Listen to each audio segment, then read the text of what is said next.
I have done it again. I've got a real habit of not having my sound sorted. Anyway, welcome everyone. I've done it again.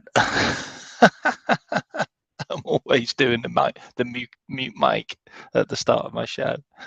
I thought I'd do a live show tonight, only just because there just seems to be a lot of people on meltdown about Liverpool FC and also transfers, and it's just crazy. And what's crazy about it is I'm looking at all of the players that are linked to other clubs and all the other clubs that are looking at transfers all across the world. And like some of these transfers, some of these players have come out on record and said, like, I want to play for Liverpool, I want to play for Klopp, like I support them, and they're good enough. They're really good enough to play, and we're not even linked with them. And it's just like, I mean, if you want to sign a player who's going to run through a brick wall for you, then you get a guy that supports the club. You get a guy that really wants to play for the manager. And I can name quite a few now, just off the top of my head, that are going to other clubs probably, and they're not even linked with Liverpool. Like, Guardiola, who's probably going to go to Man City for 98 million, like a world record transfer fee. Leipzig won't sell for anything less, they've said. You know, you want to push the boat out, you want to get a player who run through a brick wall for you. That's one guy. You got Dominic Szoboszlai, who's got a £53 million release clause at Leipzig as well. Leipzig are just literally chocked with players that would just do a brilliant job for Liverpool. I even like that Simakan, who's playing in the under-21s for France. He is really, really good. He's a right back and a right-sided centre-back who's going to be another worldie in the next couple of years.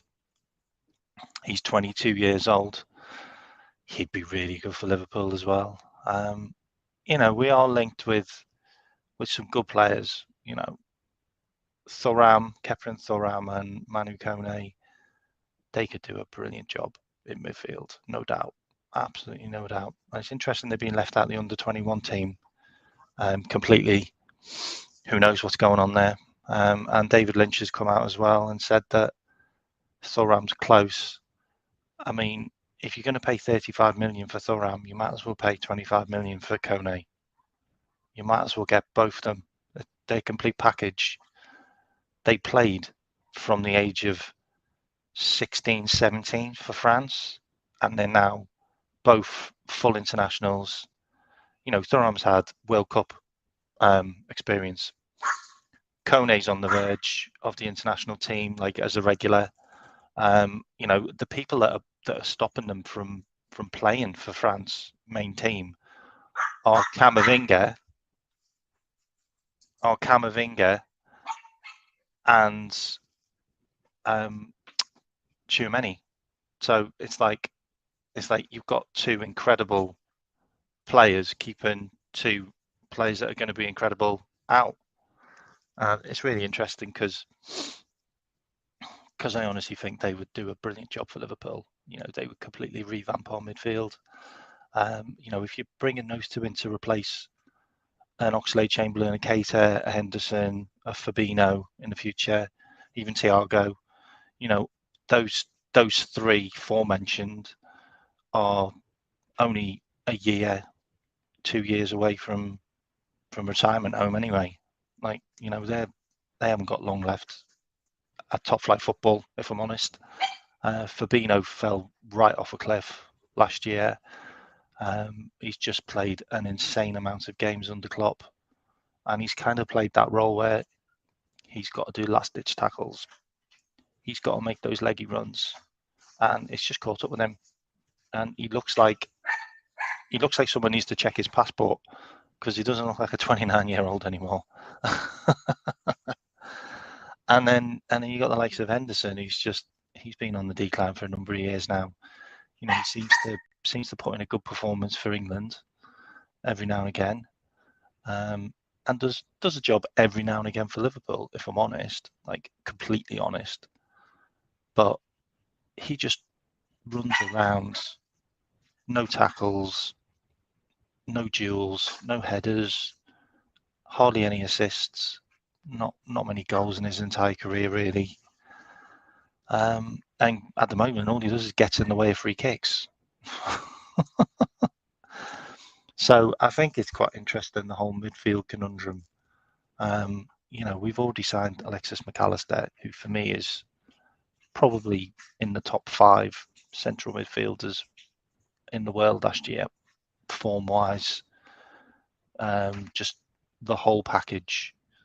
It's a fantastic signing, but we can't just leave it at that.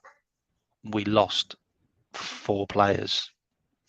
3 of them played in midfield, and we can't replace 3 players that left midfield with 1. But then again, that is a Liverpool thing to do. We lost Lovren, we didn't replace him with a defender, and we had a crisis. This is what we do.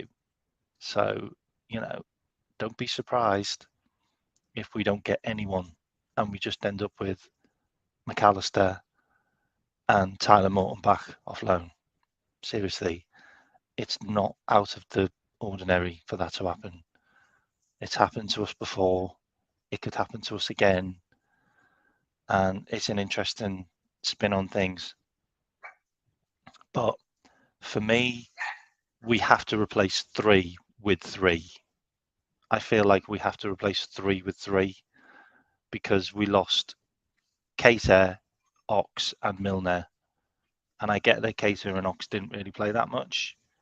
But then you have the fact that Henderson's injury prone and Thiago's injury prone.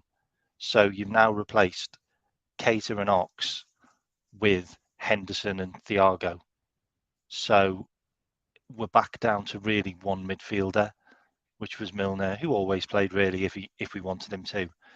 So we're in that situation where we've lost players and we've got players that are injury prone that are in the team that are left to replace those players because they will be injury prone next season. So you have to think about it. We could actually be down to 5 midfielders that we've lost completely because next season you're only going to get half a season out of Thiago. You're probably only going to get half a season out of Henderson. No one's really speaking about that, and that's the conversation that needs to be had. Really, is we still have a lot of injury-prone players. We still have a defence with 2 injury-prone players in it, in Gomez and Canate and Matip. That's 3 defenders that are still injury-prone in that defence. And then you've got the likes of Virgil van Dijk, who I still don't think has fully recovered from the horror tackle from the little dinosaur who plays for Everton in Pickford. And then you've obviously got Trent, who's probably going to go into midfield, and then you've got Robinson, who's going to play as like a left-sided centre back next season. Because I do think Klopp's going to play the pivot. I do think he's going to play the pivot. It points that way to me. You just wouldn't leave yourself so short with just Gomez as your backup right back, who clearly didn't want to play right back last season. He clearly didn't want to play because Milner got used all the time. And I just feel that the whole Trent right back conundrum conversation, I just think that's dead now. Like after watching him play for England, everybody knows he's a centre midfielder now, or a DM. This inverted right back. Okay, yeah, it might have worked against some really, bottom of the league teams towards the end of the season, but when we got caught out by Aston Villa and also Southampton, by the way, and they stopped putting players on Henderson who did that decoy run and just put a man on Trent, completely nullified it.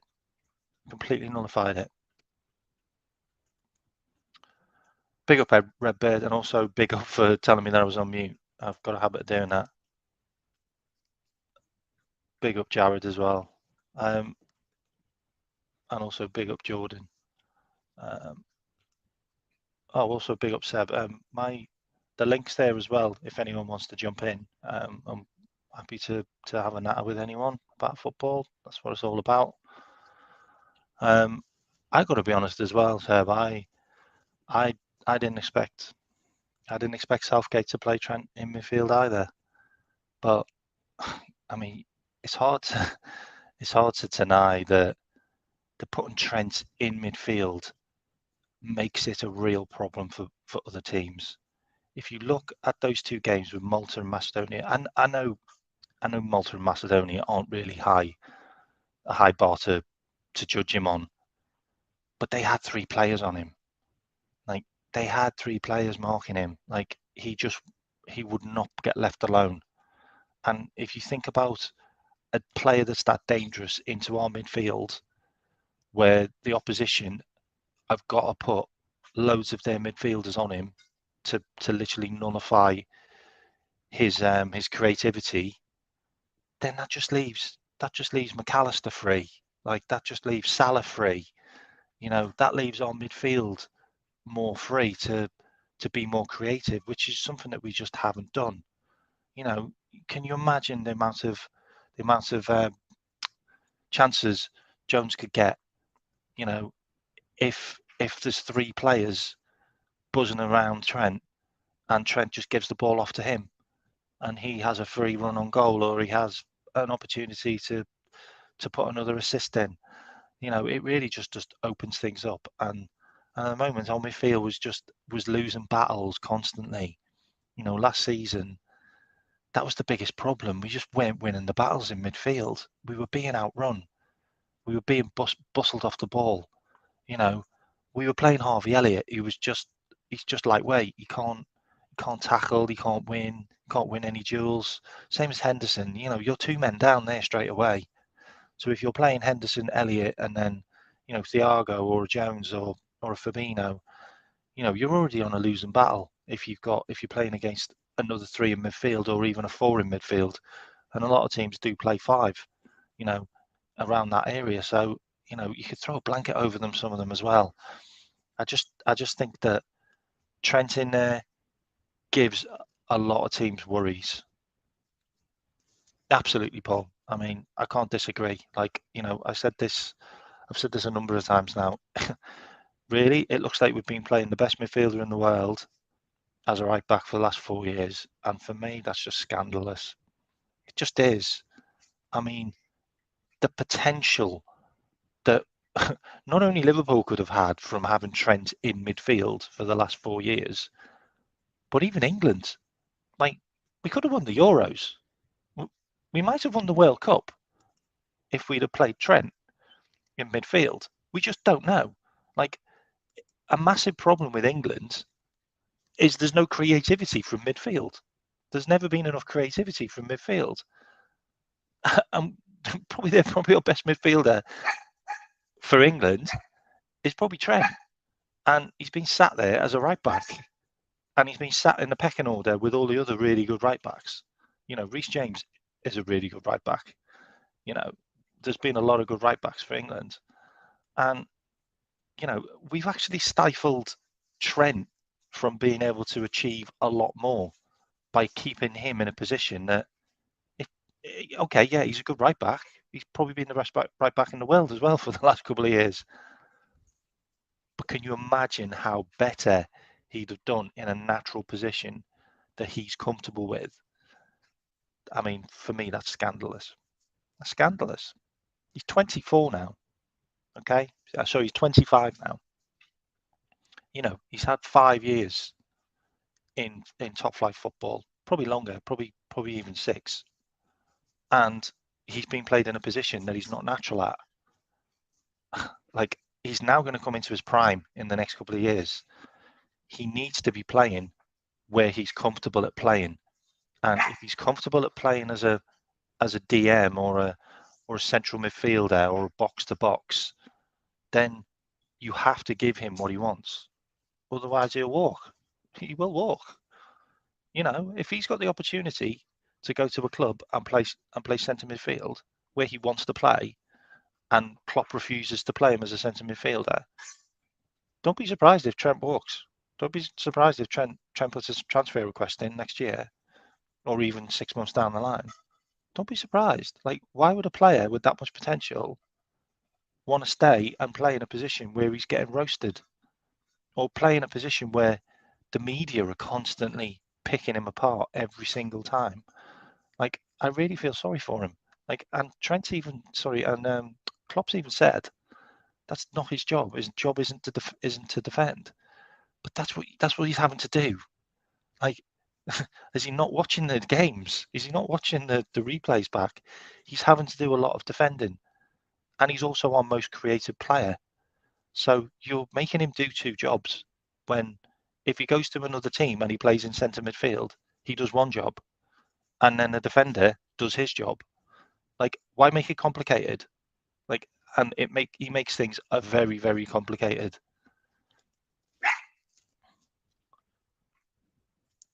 Absolutely, absolutely. You know, at the end of the day, I can't say that Trent didn't do his job last year, because he just did. Like, he created so much last year. The stats don't lie. The numbers are still the same. He still produced the same amount, just like Salah did. He was another player that was just our mainstay. You know, okay, we had a bad season, but the season before he had the same stats. Salah, the season before, he had the same stats, even though we as a team didn't play as well. You know, he still did his job. His job was create chances, and he created a lot of chances. Like, if we don't have a forward for the second half of the season that can't put the ball in the onion bag in Nunes and Gapco, then that's not Trent's fault. That just isn't Trent's fault. Like, I seen Nunes miss open goals last year. I seen Nunes one-on-one many times and put the ball wide when that goal would have won the game. It would have made the difference. It would have got us into the top four. And if you change the roles around, roles reversed, and you give that to Mane, or you give that to Firmino, or you give that to Jota, that's in the goal. That's in the goal. Okay. Salah was always playing anyway, so that's why I didn't mention him. But if you give it to another player, that's in the goal, and it's a big difference, and that needs to change next year. Big up Albert. Big up Albert. Was listening to you before. Good show, mate. Good show.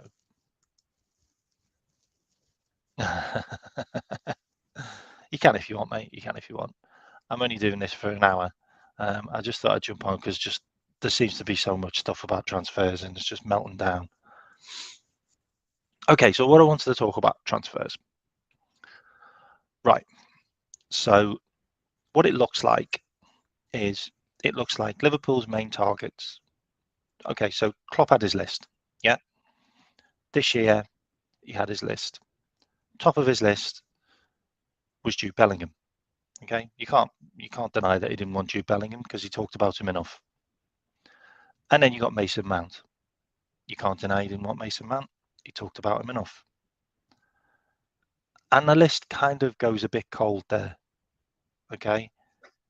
And then other names kind of popped up. So then you've got Amrabat, and then you've got Cooper Mears. His name came up.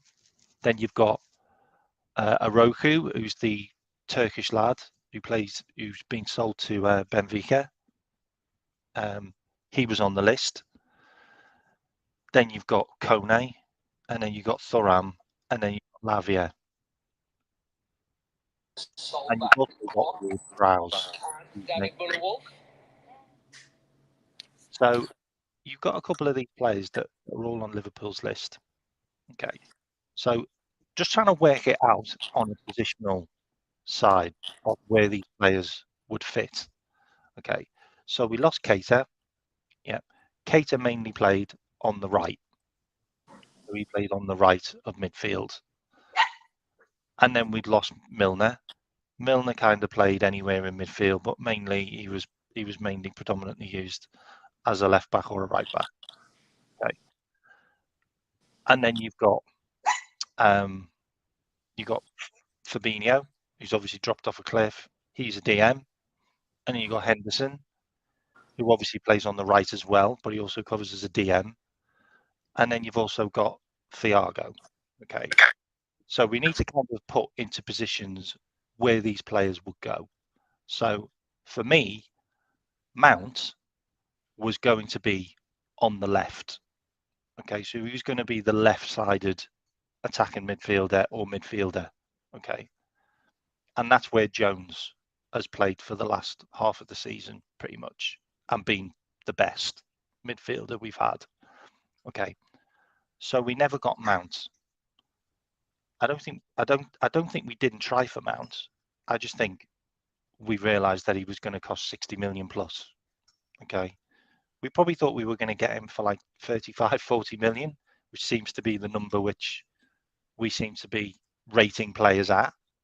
Okay. The Agarthe thing as well, I've got to bring that up as well. The Agarthe thing, I'm just not sure we were looking at Agarthe. I think we were looking at the other guy that plays for them, who's their other midfielder.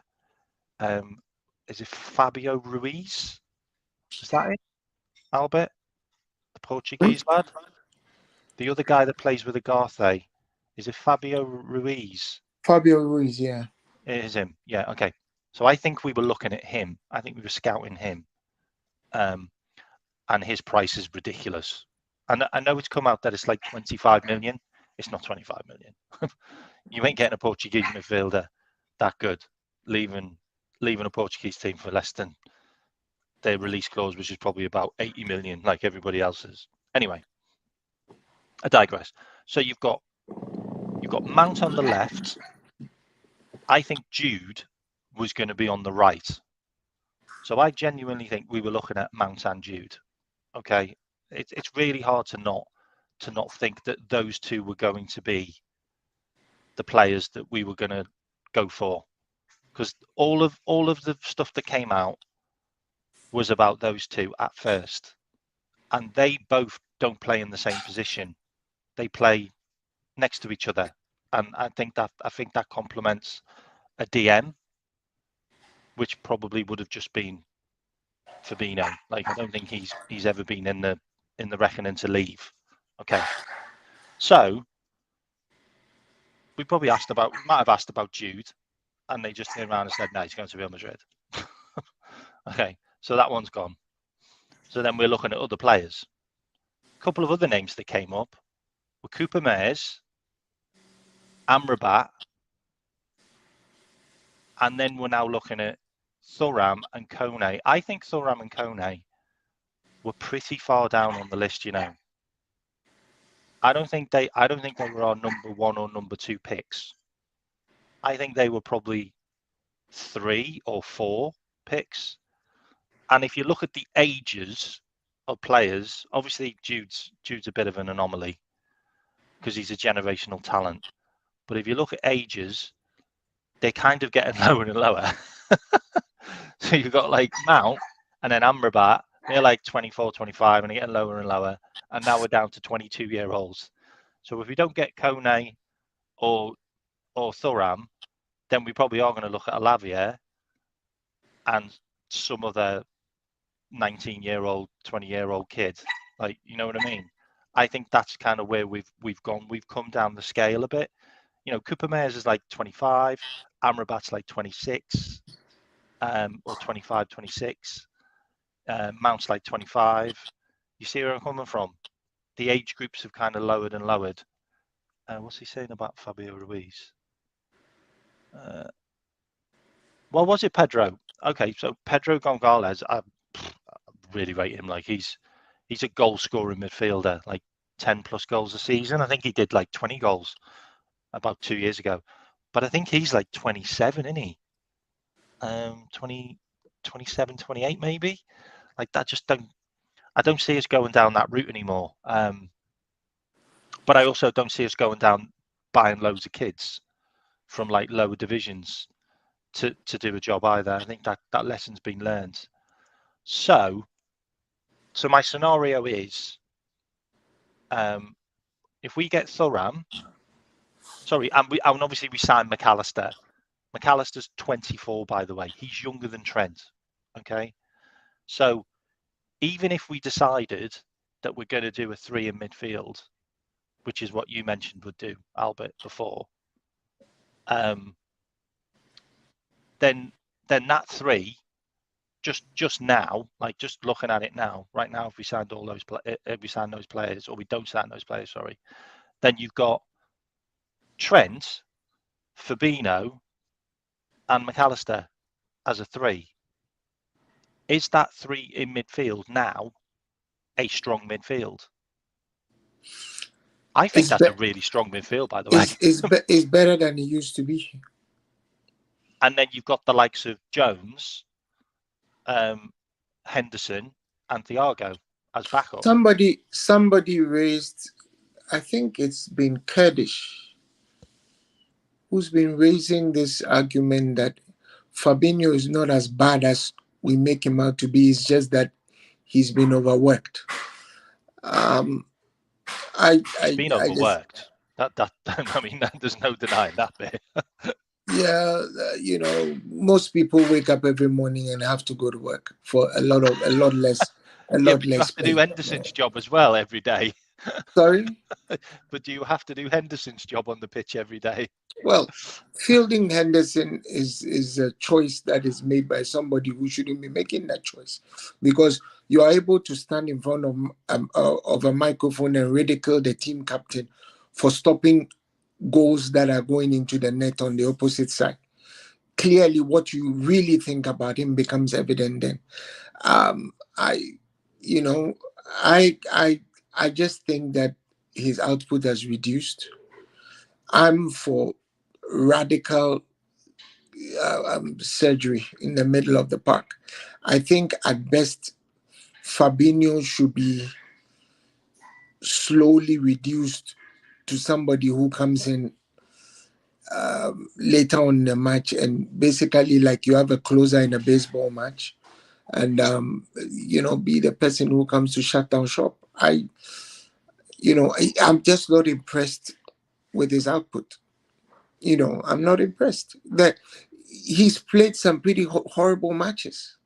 Do you remember how bad he was in the match, the last match against Southampton? Do you remember that one? He was pretty awful. Someone's shorts and not even being able to do that. Yeah, he was pretty awful. It's just that match really didn't mean anything. But I would honestly say that game. Do you remember that game? Yeah. I would honestly say that is the worst game I have ever seen from a player in a Liverpool shirt in the span of, how long was he on the pitch for? Like 20 minutes. Like he could have had 2 red cards in 20 minutes. He was that bad. The Brighton one. Yeah, he was that bad. That's the worst performance I've ever seen. Yeah, that was the height of his. That was the height of his climb down. Yeah, it was pretty bad. That was the moment when he should have just been taken out the limelight for I don't know, a couple of months. I think came back in. I think he was taking. I think Bacetic kind of fully replaced him there or thereabouts. If Bacetic hadn't gotten injured, I think he would have fully replaced Fabinho by now. I think so. The whole Bacetic thing, like, you could tell in games, this kid needs to come off. Like he's blowing. Like there's only so much that a young person can do, like, until it's a case of, I'm going to start breaking now because I'm just not used to this. He's not used to men's football. He's not used to men's football, full stop. Like he didn't even have a squad number when he came in. He literally came out the cold and threw him straight in the deep end. Like, I think next year, like, we can't misuse youngsters like we've been doing. Like, we just can't. Yeah, basically we got the kid to his elastic limit, right? There's a coefficient in physics called the spring constant. He got to his elastic limit and he broke. Just like taking a rubber band and stretching it and stretching it and stretching it, it gets to a point it just breaks. Yeah. Or keep messing around with a tap. Sooner or later, it just starts rolling around because you book in the spring constant. I just, you know, a lot of things have happened, right? A lot of really like horrible things have happened. Lots of acts of commission and omission, both. And I'm, you know, I think that it was so bad that it couldn't get any worse. But then again, you never know, because with us, anything is possible. If if it is the case that we've made a decision that, hey, and I'm not surprised that that decision may have been made. That, hey, we're not, because of what we need. We probably don't want to sign anybody, say over. Let me just throw out a figure, over 40 million. That's fine.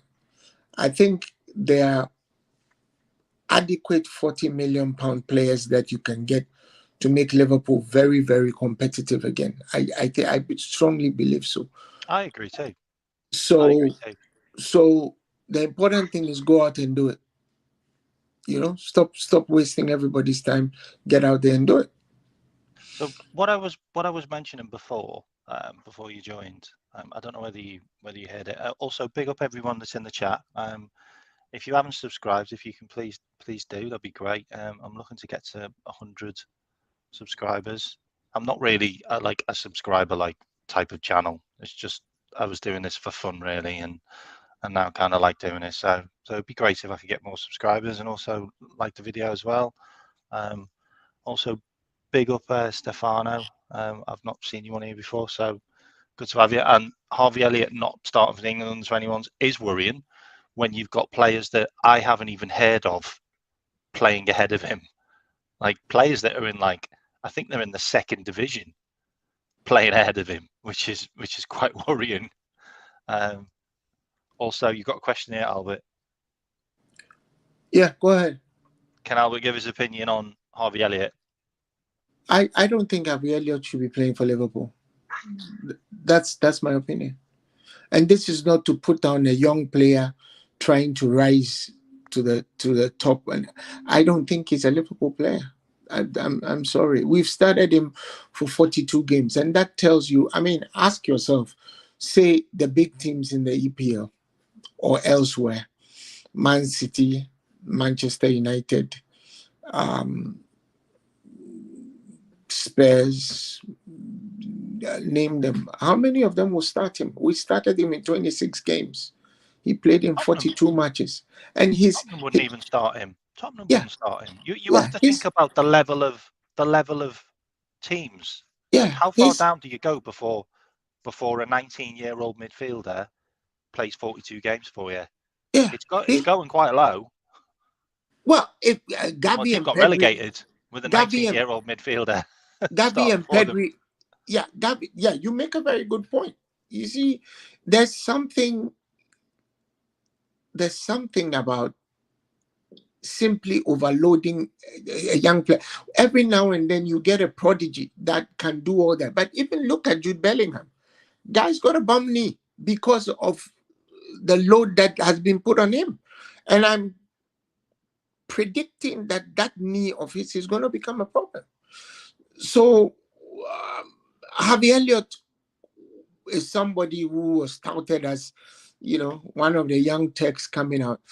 I honestly think that A, he's been played out of position, and B, he is not good enough. If he was good enough, he should get into the England under 21 side. This is a starter for Liverpool. So that should tell you the standard we're at. The thing That's about him as well is okay. So season before last, he was at Blackburn Rovers. Okay, Blackburn Rovers. I think they finished like maybe 12th, 13th in the championship, yeah, and he had a good season with them. I think he scored like 13 goals and maybe 7 assists, or it might be the other way around. It might be 7 goals and 13 assists. Okay, so he had a decent season. He wasn't their best player, by the way. Their best player was like the Chile forward. I can't remember his name off the top of my head. He looks like a decent player, by the way. Anyway, he should have gone on loan to a Premier League team because that's a progression. Or he goes on loan to a foreign team in their top division. Yeah. So he's a 19-year-old, or I think he was 18 actually, playing for Blackburn. Then he should have gone a step up. So you go from, okay, you played for Blackburn last season and you had a good season. You're 18, you're 19. Okay, we'll send you to, I don't know, we'll send you like Sheffield United, or we'll send you to Norwich, or we'll send you to Or send him to a mid-table German team. You know, Ajax, hope, PSV. Right, yeah. one of those teams. One of those teams would have took him. Of course they would. Belgium. Yeah, Send him yeah. to Send Belgium. him to Anderlecht, someone like that. Like, Yeah. give him proper proper team play, different patterns, a different league, so you can get acclimatized to it, more challenge. You know, even the fact that you might get into a European competition, you know, you might get a bit of European experience.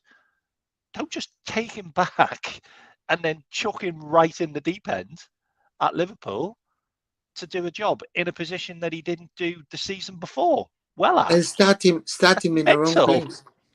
That's just mental. And I'm sorry, like, but if you're going to take Harvey Elliott back from the season he had at Blackburn, which was a right winger, yeah, high up as well, not like he was like playing quite high up as a right winger, yeah, and then you give him a pre-season at Liverpool where you didn't play him in midfield in the pre-season either. You didn't play him in midfield much. So then you go, okay, so off the pre-season, you're like, you know what? I think he's good enough. I think he's good enough to start the Premier League. Are you out of your mind? And we Well, had a bad pre-season, by the way. that's your manager right there. You had a bad preseason. We had a bad pre-season. You had a bad mid preseason. You had a bad season period. Like that pre-season was the worst pre-season I've ever seen. Disastrous. When we got beat by Man United, I just honestly, I was like, these players are miles off it. They don't look ready. They don't look fit. Yeah, but at the time, none of us took note, right? We lost 4-0 to Man United, and we thought it was a joke, right? We all thought it was a joke. So the alarm bells were there. Yeah, half the team was in the UK still. Like, we left half of them there because they were all injured. Yeah, it's like, what the hell's going on? We didn't have a goalkeeper. We had one goalkeeper. Well, and a reserve keeper. We don't now. You know, Alisson broke his pinky finger, right? Oh God. So that's why he wasn't in goal for Brazil. Yeah, he broke his pinky finger. I thought he was just getting rested. No, he broke his pinky finger. Alisson always ends up missing the start of the season. He's done that a couple of times now. He broke his pinky finger. So that's why Gallagher's not going anywhere. Well, we better not send him anywhere, because otherwise we have Adrian and Pitaluga. Oh, maybe that's why Adrian got a new contract. Oh God. He's broken his pinky finger. Was that for Brazil, or was that just like Brazil, on his holiday? Brazil. Yeah. So he's actually gone back to Liverpool. He broke his pinky. So what I was saying, before, sorry, I'll just carry on with this because I don't think you heard it. So what I was saying before was I was talking about our actual midfield. Okay. So I was talking about the fact that we've lost Milner, we've lost Keita, and we've lost Ox. Okay. 2 of them were injury prone. So you're going to get, I don't know, 25%, maybe 50% of a season out of 2 of them. Okay. And the other one was always available. Milner was hardly ever injured. We can't really say. And I can't say anything bad about Milner. Okay. He was what he was. He was a player that came in and did a job, and he pretty much did 7 out of 10 every single game. That's fine. We could do with more of them. Okay. We've lost those 3. Yeah. We have Thiago, 50% a year. He's always injured. Guaranteed 50%. Henderson's now picking up injuries all the time. And then you've also got a kind of, so you've got Bajcetic, who you just don't know. Okay, you don't know whether he's going to be injury prone. You don't really know anything about him. He's kind of an unknown quantity. Okay, so you got him, and then you've got Tyler Morton, then you've got McAllister, then you've got Fabinho, Have I missed anyone else? Like, we are literally down Henderson. I've said Henderson. We're down to literally bare bones, and we have 2 injury-prone players still on the books.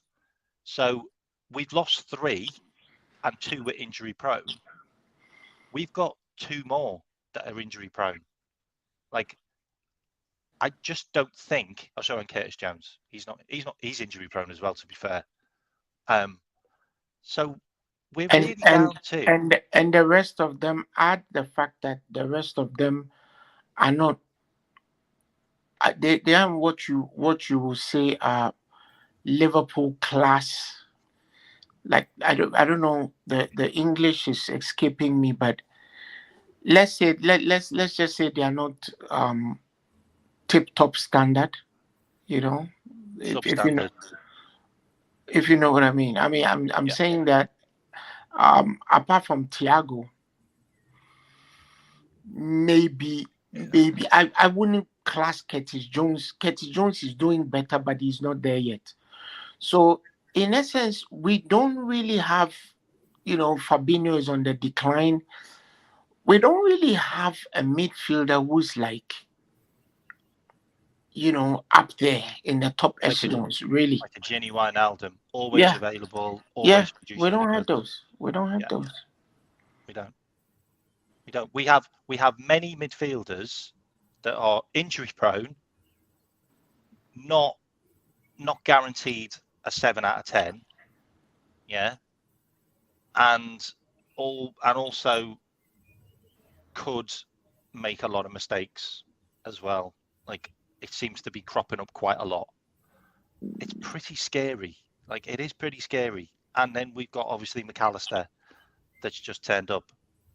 So he's like an unknown quantity for Liverpool anyway. But he alone can do. I mean, McAllister is Oh, top draw, right? he's Top top draw. draw. He's top But draw. you don't. He alone can't do the job. No. That's the problem. Which is why I mentioned it at the start of the show. Trent has to go into midfield. He's box office. He has to go into I midfield. I, I He is think that one player I that think that debate should have been settled by now. Except that the person who needs to make that decision is unpredictable.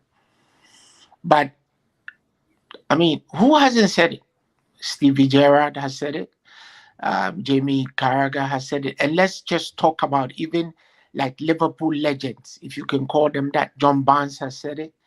they're Um, Liverpool legends for me. Yeah, yeah, Barnes, Gerrard, they're Barnes, legends. Gerrard, Carragher.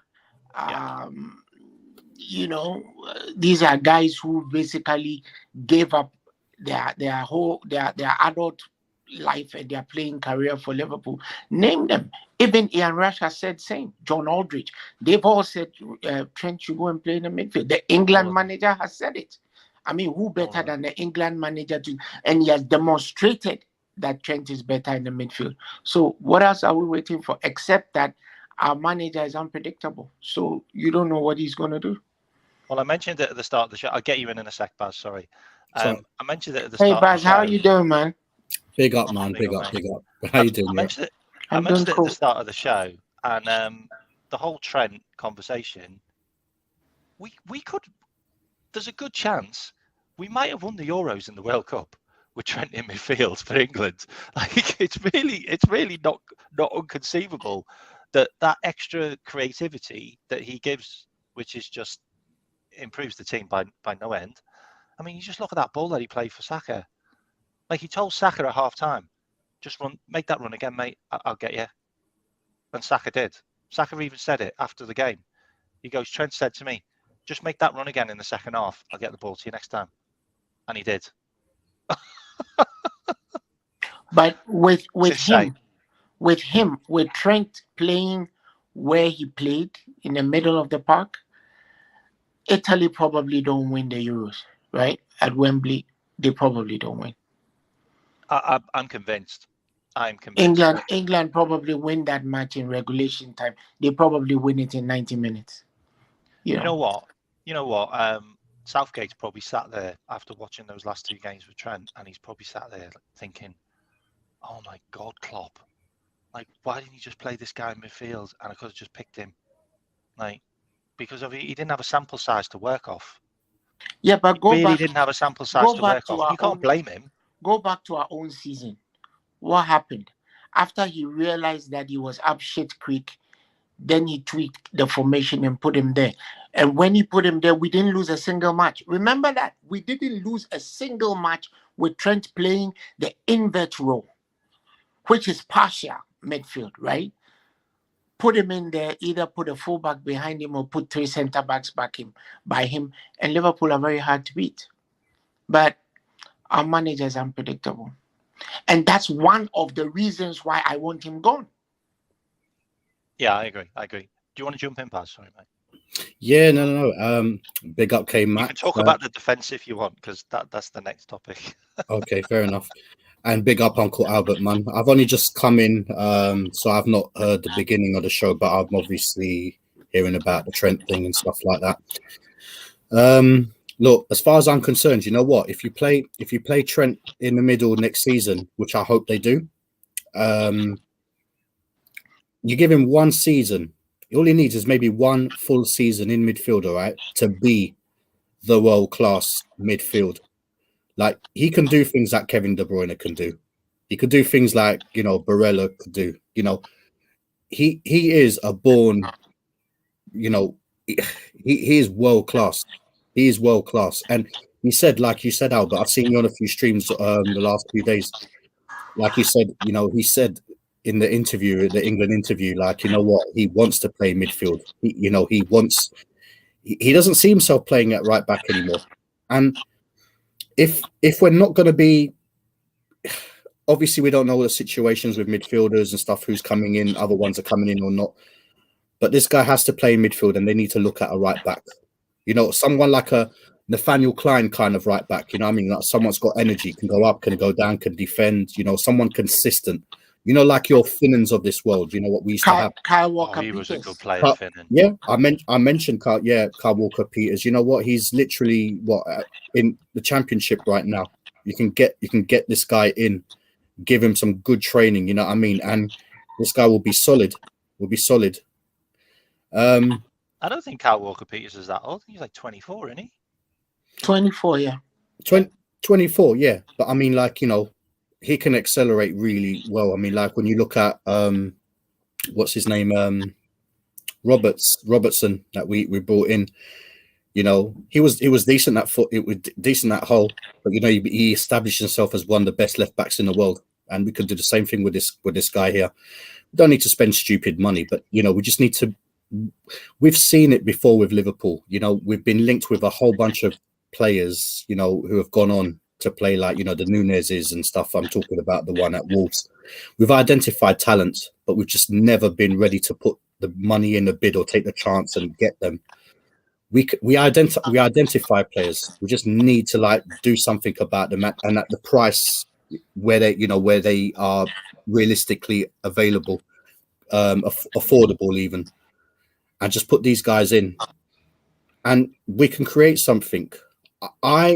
I'm not so optimistic about this season coming, and that's just me.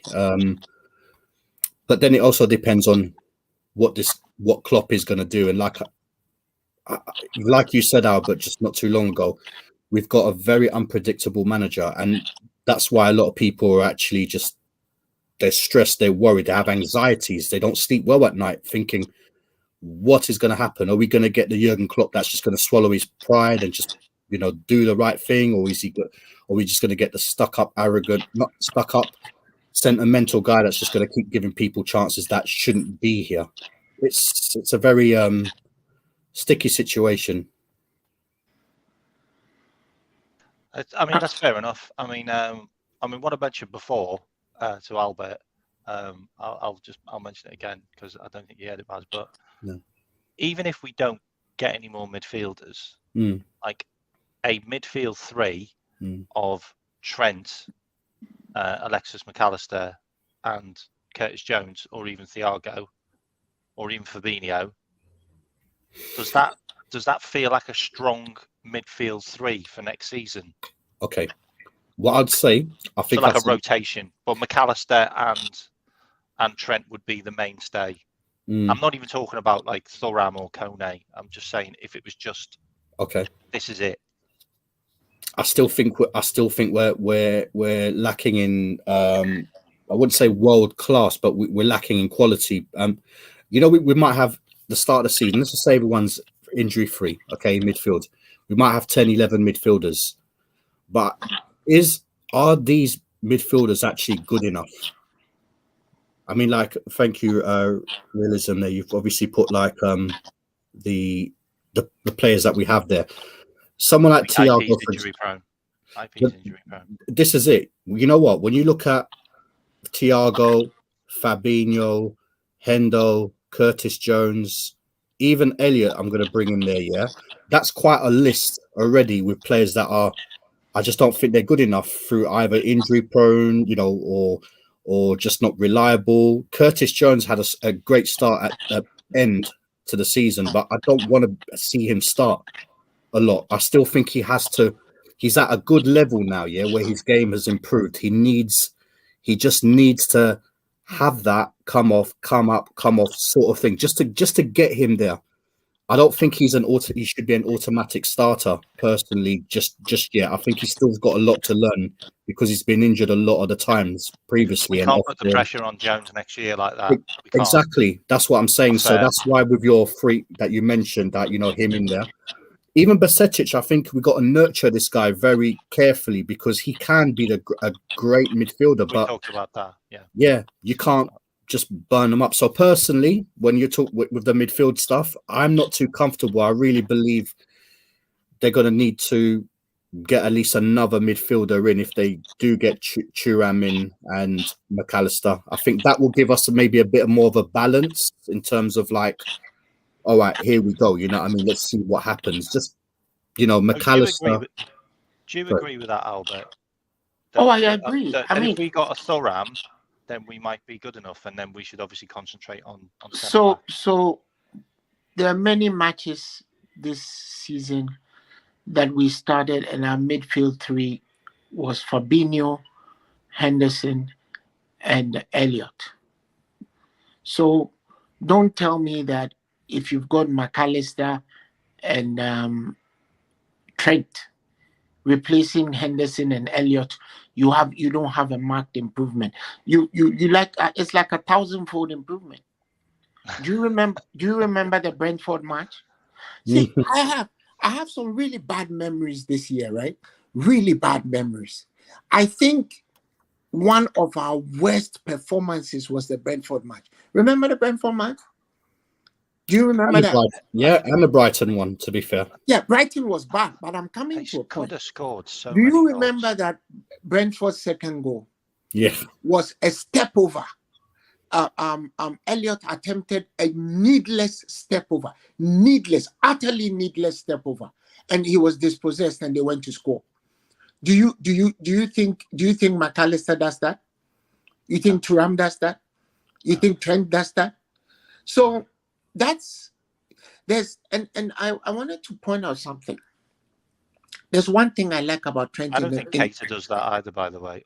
No, that's why I'm saying that you asked the question and you listed those three players. And I'm telling you, those three are manifest improvement on because several times during this season, we played those three as our starting three. Don't be surprised we lost. We played them against Leeds. And are you surprised we lost? Of course not.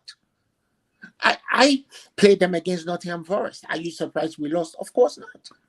So my thing is, whatever happens, I am confident that with McAllister, and if, like you said, Klopp will swallow his pride and put Trent fully in the midfield, whether as part of a 3 or as part of a box 4, we have an improvement in the middle of the park. Another thing is we are making sure that Trent is not the last person to make a mistake that exposes the goalkeeper. Do you remember the Champions League final? Remember the nightmare of what Mitrovic did to him in the first match? Remember that? Remember that goal we conceded where Mitrovic virtually climbs all over Trent and heads the ball into the net, where a proper fullback would never allow that to happen. So that's at the back post. There are so many instances. I don't want to see Trent as a fullback again, because I think that if you put him as a fullback, it's an insult to the rest of the team. It's an insult to his abilities. And from what we've seen, given the clutch situation we were in at the end of last season, it will be a disservice to all the supporters and fans of Liverpool if you go and do that. Having said that,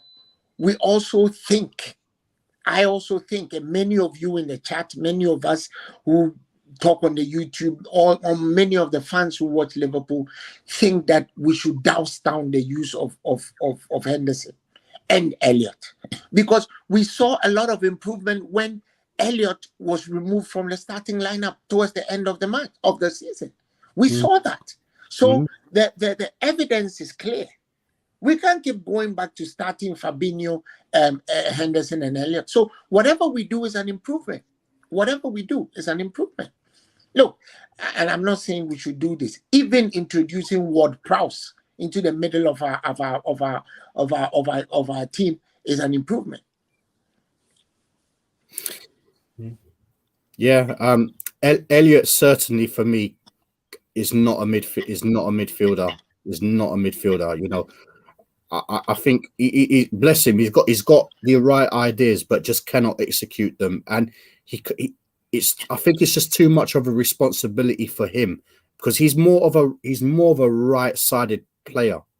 He cannot be put in the middle, and I really believe someone like Trent has to start in the middle, because I'm telling you, this guy, give him one full season. We saw what he was like towards the 10 games of last season or whatever it was.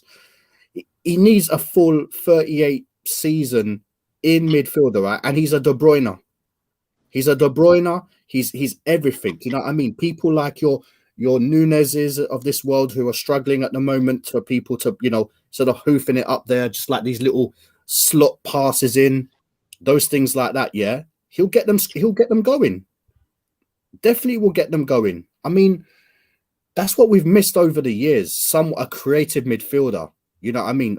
I think the evolution is to move the creativity from the right back position and the left back position into midfield. That has to be the evolution. Well, let's see this season. Hopefully, if he does play him in there, or he gets a Thuram or someone.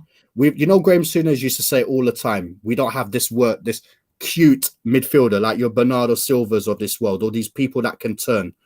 We've been missing that for the longest time.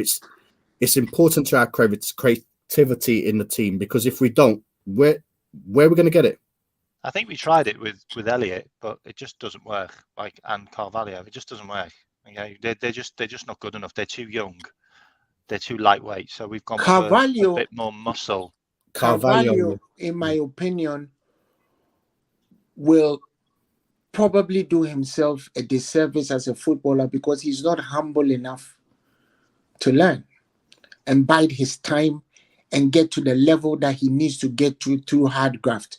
Are you guys aware that he rejected an opportunity to play for under-21s for Portugal? Yeah. Right. So if he didn't do that, right, he'll most probably be in the under-21 tournament that's going on. And there are a lot of stars playing, a lot of League One players. I mean, the England team, the under-21 England team, trust me, they can represent England at full international level. Many of them can. Yeah. Some of them already have. Yeah. But this kid decided he doesn't want to play under 21. He doesn't want to go through the mill, doesn't want to go through the motions. So he just goes and demands playing time. Oh, I must play. Well, you cannot must play when you are easily bumped off the ball, when there are big boys in the middle of the park who just run roughshod all over you, who just kick the ball from under you, kick you all over the park like a rag doll, because Klopp did give him the minutes. And he just wasn't up to scratch. He at most of the time he became a passenger. he gives the impression that he didn't play much, but he played 26 matches. Carvalho played 26 matches. He played If 21 if games. this is the I've been case, there. 21 games, 8 starts, 3 goals. the thing is, if this is the case, Albert, because you see, I was one of them, all right, and I have to admit, if I get things wrong, okay, I'll put my hand up and apologize. I was probably one of those guys who were talking about when is Jurgen Klopp going to just let this guy play? But obviously, hearing it and being educated by others that know a little bit more than I do about the Carvalho, if his attitude stinks, then I don't blame Jurgen Klopp for that particular thing. As far as I'm concerned, he needs to be sold if he doesn't have the right mindset, because playing for Liverpool is a privilege. You can't just come in and say, I'm playing. No. Yes, you had a great season at Fulham. You played with Mark Mitrovic and stuff like that. You were a good number 10. But you know what? You've got to learn. This is an institute. This is not Fulham. And yeah, if he does have that attitude that he doesn't want to learn, and how are you going to learn? By practicing, by playing these competitions. He's not getting games, so he needs to play these things, these tournaments. Baz, nobody needs to tell Carvalho that there's a vast difference between Anfield and Craven Cottage. I think big, massive difference between Craven Cottage and Anfield. Craven Cottage has no atmosphere. There's no free oxygen in Craven Cottage. I'm sure you've been there before. There's nothing there, right? There's nothing there. So you can't compare. And when you've come to Liverpool, you don't dress up, put yourself on Instagram and say all you're doing is dressing up. Of course, the manager sees it. Yeah. That's the reason why Klopp called him and told him, I have no plans for you this season. That's the reason why. How many times have you heard Klopp doing a thing like that? He will try to integrate you if possible. He just called him because of his attitude. He's told him, I'm not playing you this season. So find the team, go on loan. But I'm happy with what Liverpool has done, because we shouldn't sell him to Leipzig for £10 million for Leipzig to use him, market him, and then 2 years later, he's on sale for 70 million. We're not doing that. Exactly. Absolutely. We've done the right thing. Point. What I wanted to bring up next is our defence. So I'm just going to I'm on the Liverpool website now, so I'm just going to show you our defence for next season at the moment. Okay, This is quite frightening, by the way. So first of all, you've got Gomez, and something that really sticks out for me about Gomez, I'm just going to make it a bit bigger, actually. Okay, is the lack of clean sheets.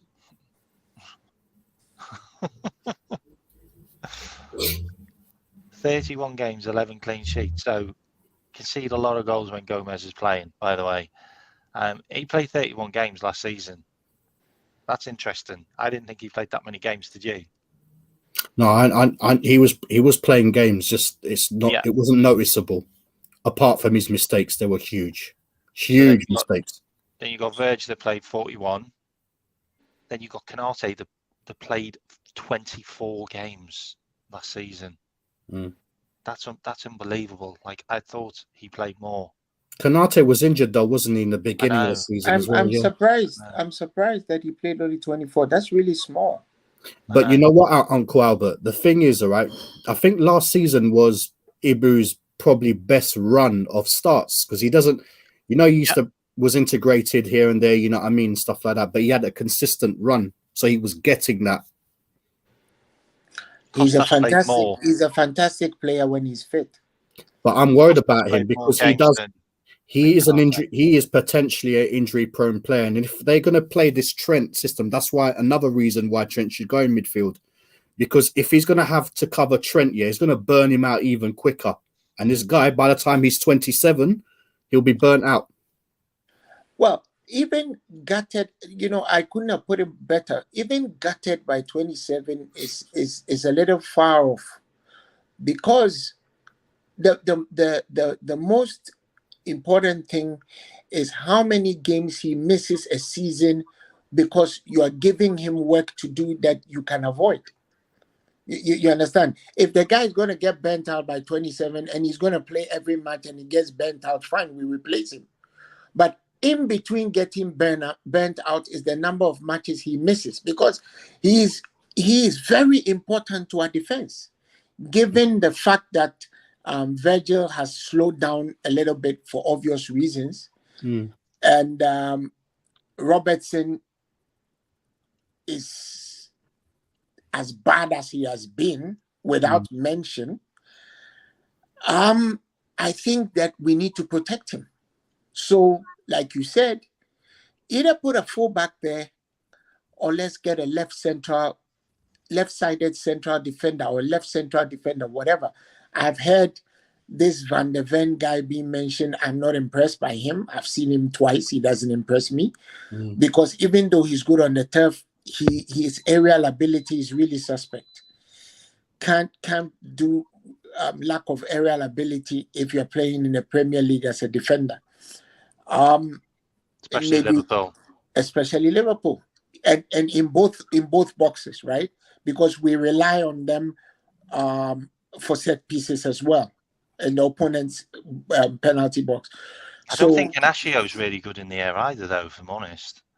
Like, he's not exactly great in the air either. Inacio scored a goal against Spurs. Do you remember? With his head.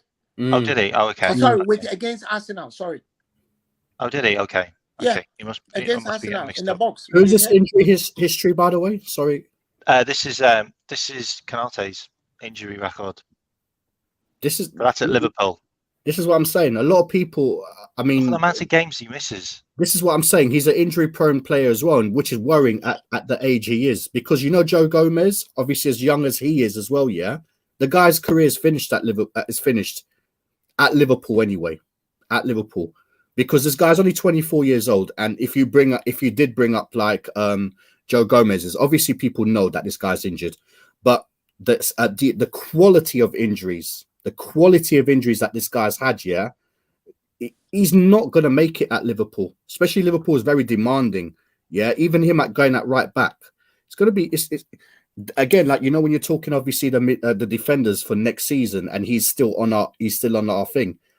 I'm still worried about having him at right back, you know. And this is Joe Gomez. It's sad because I don't have a witch hunt against him. I don't not like him, you know. I mean, I know I wind obviously Ensman up because obviously Ensman believes in him, but this guy, the only thing is that the quality of injuries that he's had is so it's bad. It's really bad. I can't rely on him. His confidence has also taken a knock. That's what I see. Yeah. With the Konaté thing, we'll do Gomez in a minute, by the way. Yeah. With the Konaté thing, what worries me is all of these injuries are muscle injuries. And this is what Keita had wrong with him all the time. He was always getting muscle injuries. You know, he's still growing. He's still growing. It is a worry. I mean, the red flag should have been before we even signed him. Look at that one. Separate him from Keita. Keita is too old. Yeah, his passports. I mean, the worry for me is if we put him under stress, which is what he'll be under if he has to play this right-sided centre-back, right-back position, covering for Trent, basically. That's the worry, because he will get another injury that puts him out for 28 days, which was the hamstring, which is that muscle injury. Have you noticed how he gets himself up? You know, when he's made a challenge since Trent has played at that right inverted fullback role, yeah? Do you know when he's had to cover thing? Do you know how slowly he picks himself up and his expressions? So sometimes I don't just look at. Yeah, well, he's a big man. He's 6'5". He's a big man, but he's a big man. Like that. He's this guy, man. Honestly, I really, really, really worry for him. Alarmingly worry for him. We can do better. We can at least try to protect him by not exposing him to what you're talking about. I think getting him to fill in for Trent Forrest up front, it will be a disaster. I mean, if he gets injured, what do we do? So, you know, I think we should get. If you ask me, I think we should get a fullback. The easiest thing to do is to get a fullback who can play centre back. Problem solved. K-Mack, you just brought that. This is Joe Gomez straight away. I can tell because you know what? That patella problems, yeah? That patella problems, if anyone doesn't know, do you know what actually happened? His patella was on his shin. Yeah? Look at the first injury he had. ACL. That's an ACL. Yeah, that alone should end careers. Yeah, but obviously he was at a young age. He was growing and stuff like that. Again, Achilles. This is what ended pretty much John Barnes' careers. And he's at 24 years old. And look at the days he's missed. This guy's missed nearly 3 years. Like, he's missed nearly 3 years. For a Like, club like Liverpool, can a he's player like 25. this really, and can a player like this really play at the highest level? That's my concern for him. It's This not guy the should have been out the door a long time ago. I'm Do you sorry. guys remember that prior to that he was actually a starter for England? Do you remember? Yeah. Yeah. Didn't he get one of those injuries playing for England? Yeah, One of those that's bad right. injuries. Yeah. I can't remember which one it was. Yeah, it was. I think it was. Wasn't it not the patella one itself? I don't know. You know, he got it for England though, because him and Ox got injured for England, and it was just like, stop sending them to England. Yeah. Keep on injuring our players. Yeah, No, the patella one was Van Dijk. Yes, I mean with him. So it was the ankle surgery. I think that whilst Gomez is there, the question of taking him to centre back is also a question that should end. Just play my fullback whilst he's still there. I mean, he obviously can't keep him there and not play him at all. But I think he should just do a Ben White with him. I think he's better there than put him in front of the goalkeeper. You know, we risk. There are a couple of things we risk, and I'm going to bring that up. If we're not careful, we risk getting a transfer request from Alisson, you know. That's as soon as that happens, yeah. You see, since he's come to Liverpool all those years ago, yeah, he's one of the real reasons why we were at a peak of our powers. Yeah, absolutely. And we're never going to get. I promise you this now. You're never going in this generation. Yeah, you're never going to get a goalkeeper as great as him. Because Liverpool the great Liverpool teams have always operated with excellent goalkeepers. I won't say above average, excellent goalkeepers. I mean, Ray Clemens, Bruce Grobbelaar, Alisson, Pepe Reina was a pretty good goalkeeper in his day. Even Dudek at some levels. Dudek was fantastic. So I think that we should be careful because goalkeepers also tend to get frustrated. I mean, why wouldn't he want to be playing behind a central defense that actually keeps him conceding less goals? You know, so let's make sure he doesn't put in a transfer request if he gets frustrated with lack of protection. You know. Yeah, it's not even that. I mean, that's one excellent point, Uncle Albert. But another one is as well.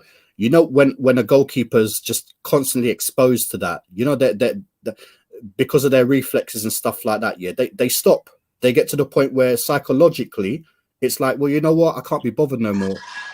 And you know what, he's just not right mentally anymore, because he'd be like pulling all these cells, put his body into line and stuff like that. Yeah, you know, potential injuries by stretching when he's not supposed to get there, but he does. It will just finish him off as well. Even if he stays at Liverpool, keepers is the last line of defense, and they should never be forced to make all these big saves. And to his credit, he does it all.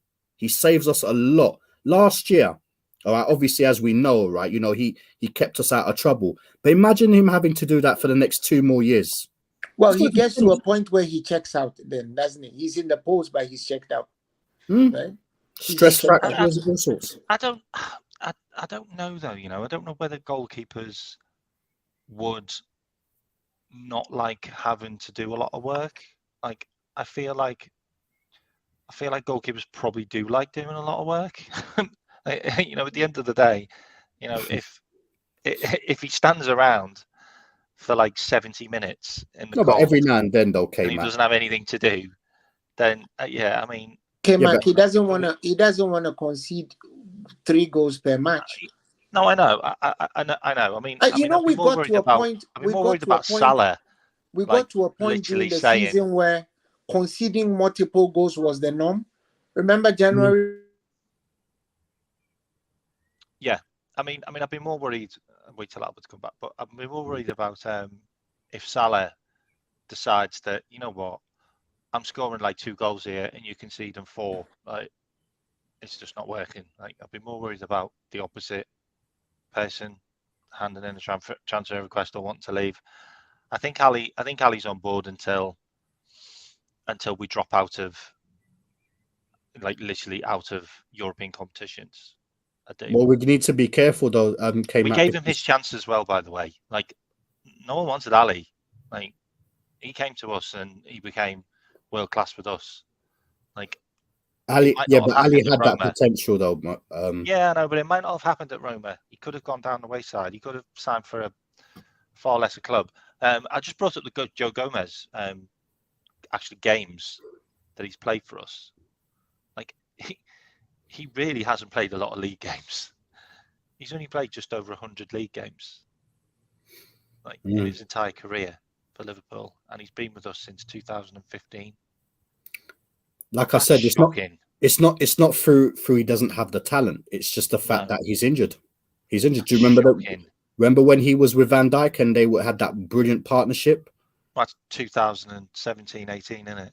That's right. Exactly. Like, and 2017, 18, 19, 20. That was the golden period, wasn't it?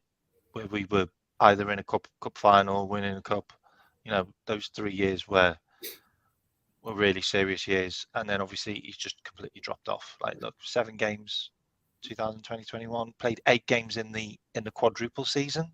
Like, 8 games in the quadruple season. Like, why couldn't he have played more? It's injuries. It's injuries. No, and I don't think he was injured. I don't think he was injured. Was he? Joe Gomez every season is injured. Every season. 2021, 22. Even that point at 28, when he played 28 games, he was injured for a few of them. I need to have a look. The thing is, right, and again, like Uncle Albert said as well, you know, obviously his confidence has taken a knock as well. Do you remember the game against Man City? He was excellent. And then after that, was it Man City or one of the games, he was so super in that game? Probably one of the best I've seen him play in a Liverpool shirt. And then the game after that, he was horrendous. I can't remember. Wasn't it Man City? Wasn't it Chelsea, Man City, West Ham? They were the games before. They were the games like just the Christmas period, because we had Chelsea at home where we were winning 2-0. Was it the Chelsea game that he was? Yeah, excellent. and then Kovacic scored that worldie. I think that was 2-2. I can't remember, but it was a game where he was superb, and then literally the game after that, bam, he was just finished. He's psychologically just got damaged. I tell you what I noticed about Gomez. He can't play with Trent. Him and Trent next to each other is literally just a disaster waiting to happen. They have both have relapses. That's the problem. Relapses, big time. Yeah, the consistent. I mean, not the consistent, but Trent just can't get back in time. Trent just can't get back in time because he's too busy attacking. And Gomez is obviously can't cover those 2 positions where obviously Konate can more. And Matip's a little bit more brainy. Like, he's got the brains to work out when to go, when not to go. Yeah. It's an interesting one. It is interesting, but I think they're both just, their concentrations are not that great, because even like when you look at that no-look back pass that Joe Gomez had given, you know, Ali and stuff like that, it's just things like that. Just the lack of, they can't be concentrated in terms of playing in their defensive line positions. Yeah, they cannot do that for 90 minutes or 95 minutes. They will once or twice make some stupid mistake, and you'd be like, "Come on, man!" And then sometimes they don't recover from that. And when they don't recover from that, they spend the rest of the games under pressure, knowing that one little thing, and they just don't look like a team that players that can play with the pressure in the back line. That's why with the Trent thing, like, you know, he needs that pressure for him having to defend, needs to go. That's why he should be in midfield. And someone like, obviously, Gomez playing at right back, because there's no way we want to see him at centre back. You know, it's very risky business, very risky. So if we look at next season, okay, so we kind of boxed off the midfield to a certain extent. I mean, we all agree that Trent should move into midfield, and if we got McAllister and Thuram, that's a pretty good start. And we have still got a lot of injury-prone players, but we've also got a lot of players which could play more, as in Jones, Stefan Bajcetic, Thiago could be rotated more. So we kind of agree on that. And if we got like Thuram and Kone, I think that's a really good midfield with Trent and McAllister. You know, that kind of boxes it off really for me.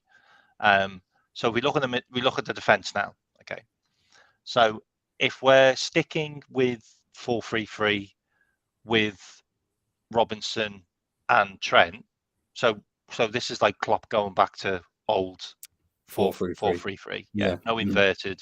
The four. Then we've got Robbo still, we've got Trent still, and we've got Virgil van Dijk and Konate. We've then got Shimikas to cover for Robbo. We've then got Gomez to cover for Trent, and also we've got Matip still. And then we've also got Nat Phillips, because there's no talk about Nat Phillips leaving, by the way. There's nothing about that. And we've released everybody. So let's just say we stay with them. That's not enough for me. It's not. Like, Matip is off a cliff for me. Gomez is injury prone and off a cliff for me. And Trent doesn't even want to play there. And then you've got the likes of Konate's injury prone, and then you've got Virgil van Dijk we don't know where he's going to be. Like, if we're going to go off what we've seen for Holland recently, he's not been great, has he? He's not been great either. So, do you see K-Mack? Robbo? I mean, Robbo had a pretty poor season for me as well. This is what I'm saying, K-Mack. Do you see when we were on the channel on Jamie Phillips's channel, and I was like, I was really pissed off with things, yeah, and I said we need to spend money. This is why I was upset, because like you've just seen there, yeah, Liverpool do need to invest a lot, and that's why I was so angry before, because every season, I mean, like Uncle Albert and even you back in the day would remember, every time when we'd win a title or we'd do something, yeah, we would at least get one star player at the end of the season or something like that, or a great player. We've not done that in how many years, and that's why now we need to spend like 300, 400, 500 million.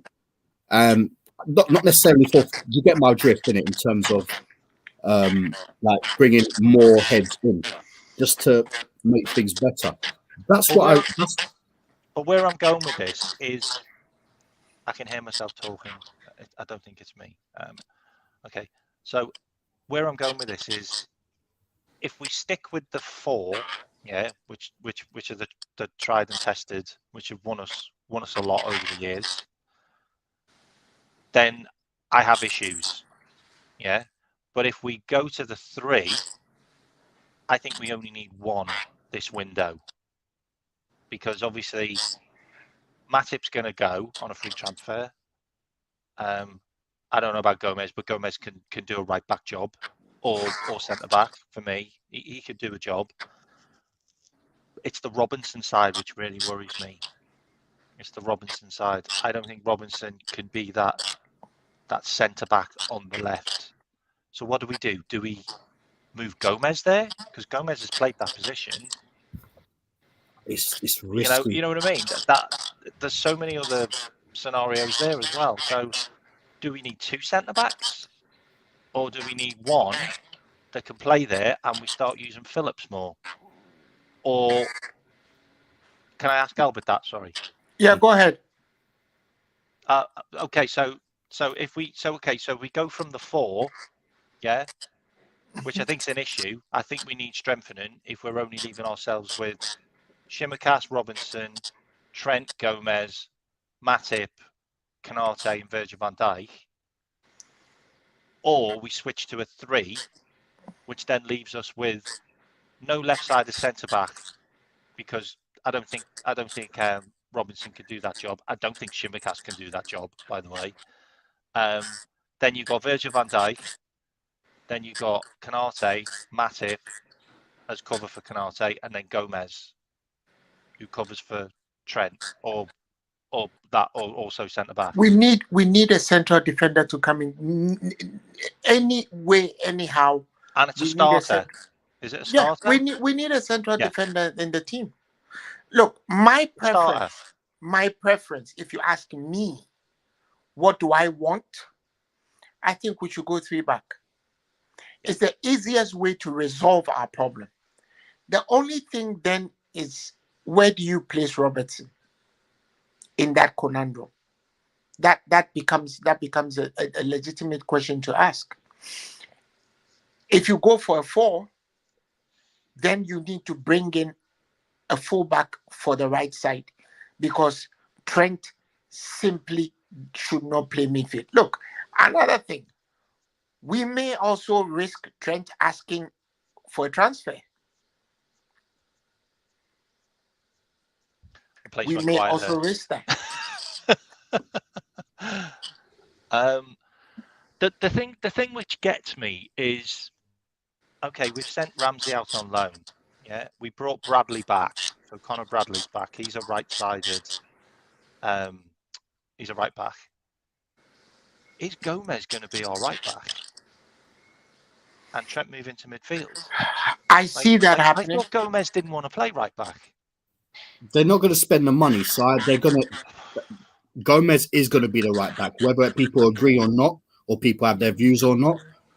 I have a feeling they're not going to buy a right back, and Gomez is going to be papered to be the right back next season. I personally don't agree with it. I don't think it's the right way to go.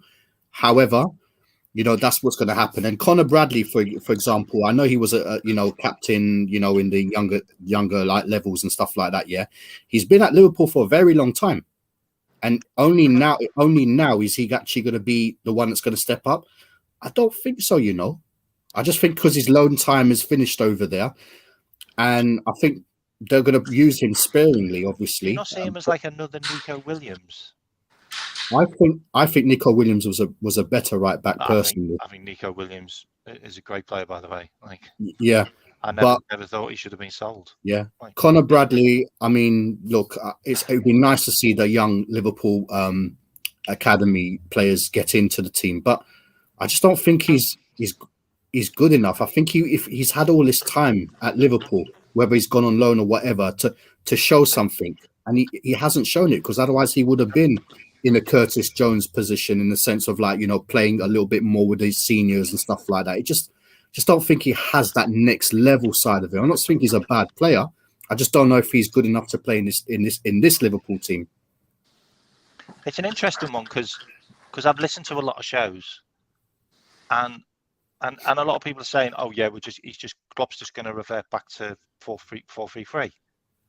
No one's had this conversation about right back because everyone just thinks Trent's just going to play there. If Trent doesn't play there, we have a problem. It depends we genuinely what we have a problem because it's Gomez. Could we play Simicast there? Why can't he play as a right back? Simicast is becoming. I always find that weird. Why left backs and right backs can't just swap over. Do you know? I always find that a weird one. Do you know what? Well, Kate? I've seen. Well, we've all seen a right-sided player go back and go and play as a left fullback. We've seen it with Cancelo, but we've seen it. I think Tariq Lamptey too does that. We've seen that. I've seen that a couple of times, but I haven't seen a left-footed player come to the right side to play as a right fullback. I haven't seen that. Technically, it's because these players that you mentioned have technical ability. I don't think Simicast has technical ability. I think he's a bit too square for the right back. And again, that's another player that I worry about, because he has endeavour. And there's been times when Robertson's not had the greatest games and stuff like that, but he's guaranteed the start. This guy's going to get stale, and it's going to get to the point where it's like, what do I do? I love being at Liverpool, so I'm going to stay there. But he's going to be one of those, those not dead wood, but he's just going to be those guys that's just happy to be there and just won't do extra, because he knows he's never going to be, challenged, getting an opportunity to prove himself, and I'll stay in the team, because Robertson is. He was in the group crying like when Firmino was leaving, I He kind of had wants- the impression that he was on his way out as well. I don't think he's going. But I think he could make us quite a bit of money. Like I think he could probably be sold for like 25 million. He's sought after. He's the main Greek. He's the main Greek left back now, and he played 28 games and he got 6 assists. Like he's not a shit player. definitely Like, not. no one. No, he's not. Like, He just he's doesn't good get enough the to game. be. He's good enough to be in a top 10 team in the Premier League. By the way, He to me. just, I don't think, for him as well, I think it's also a confidence issue.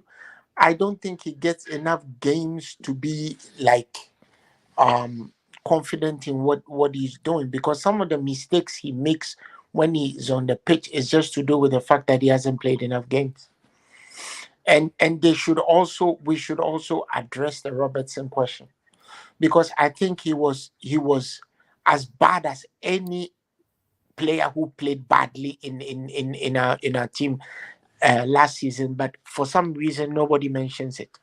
It's the worst season I've ever seen him play. He was terrible. I'm sorry. Like I've He said was- it. I've said it on shows.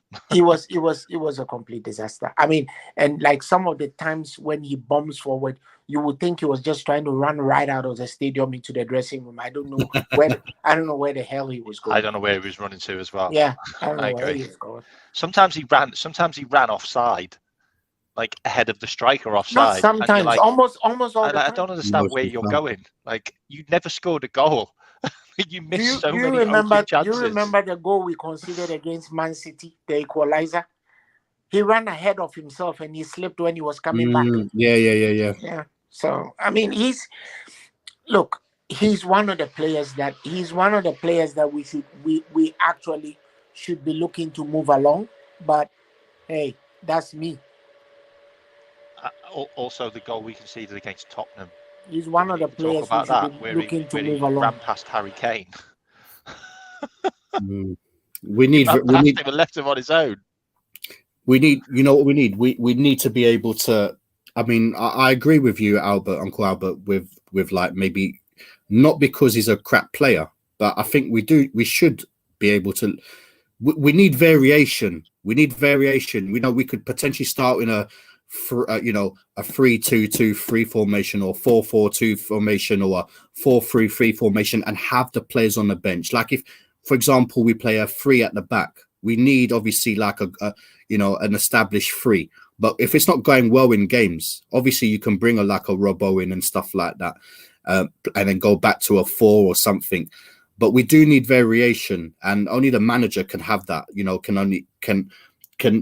needs to not be, his arrogant self and just be right. Okay, because there's going to be games where we're going to play with a fast winger, or a fast left forward or right forward.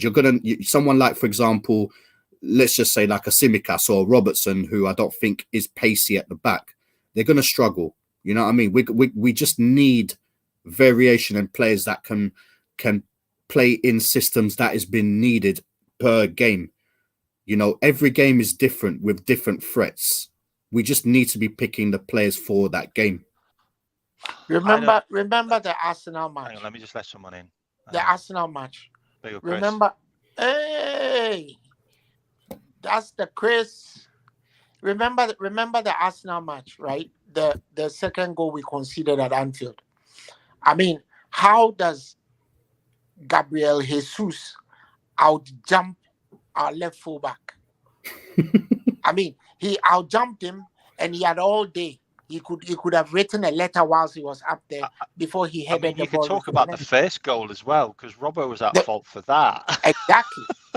So you see, I think we should come up with an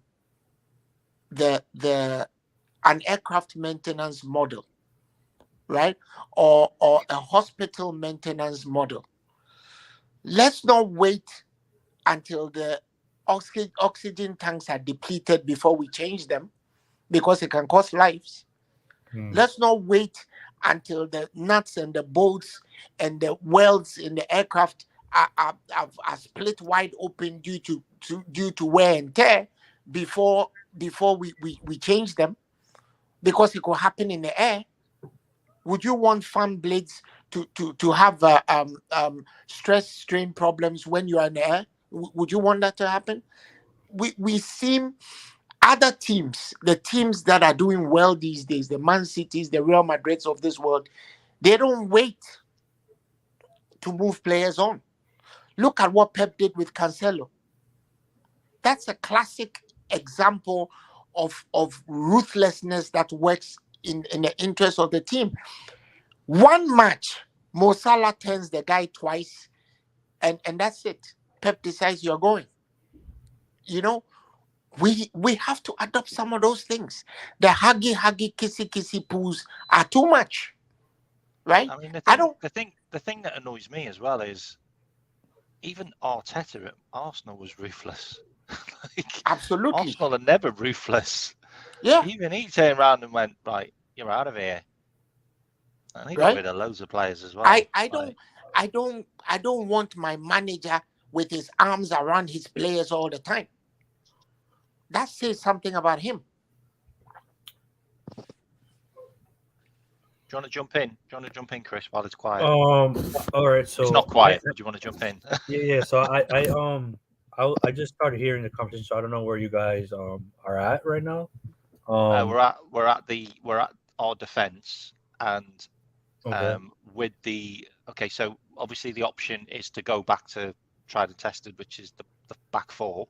Okay. And everybody seems to just think that Trent's just going to play right back. Okay. And we've not linked with any right backs, and we've just sent our other right back that was supposed to be cover for Trent on loan, and the other guy that was covering for him, Milner, has now left. Okay. So we've got Robinson, and we've got Gomez, and we've got Connor Bradley.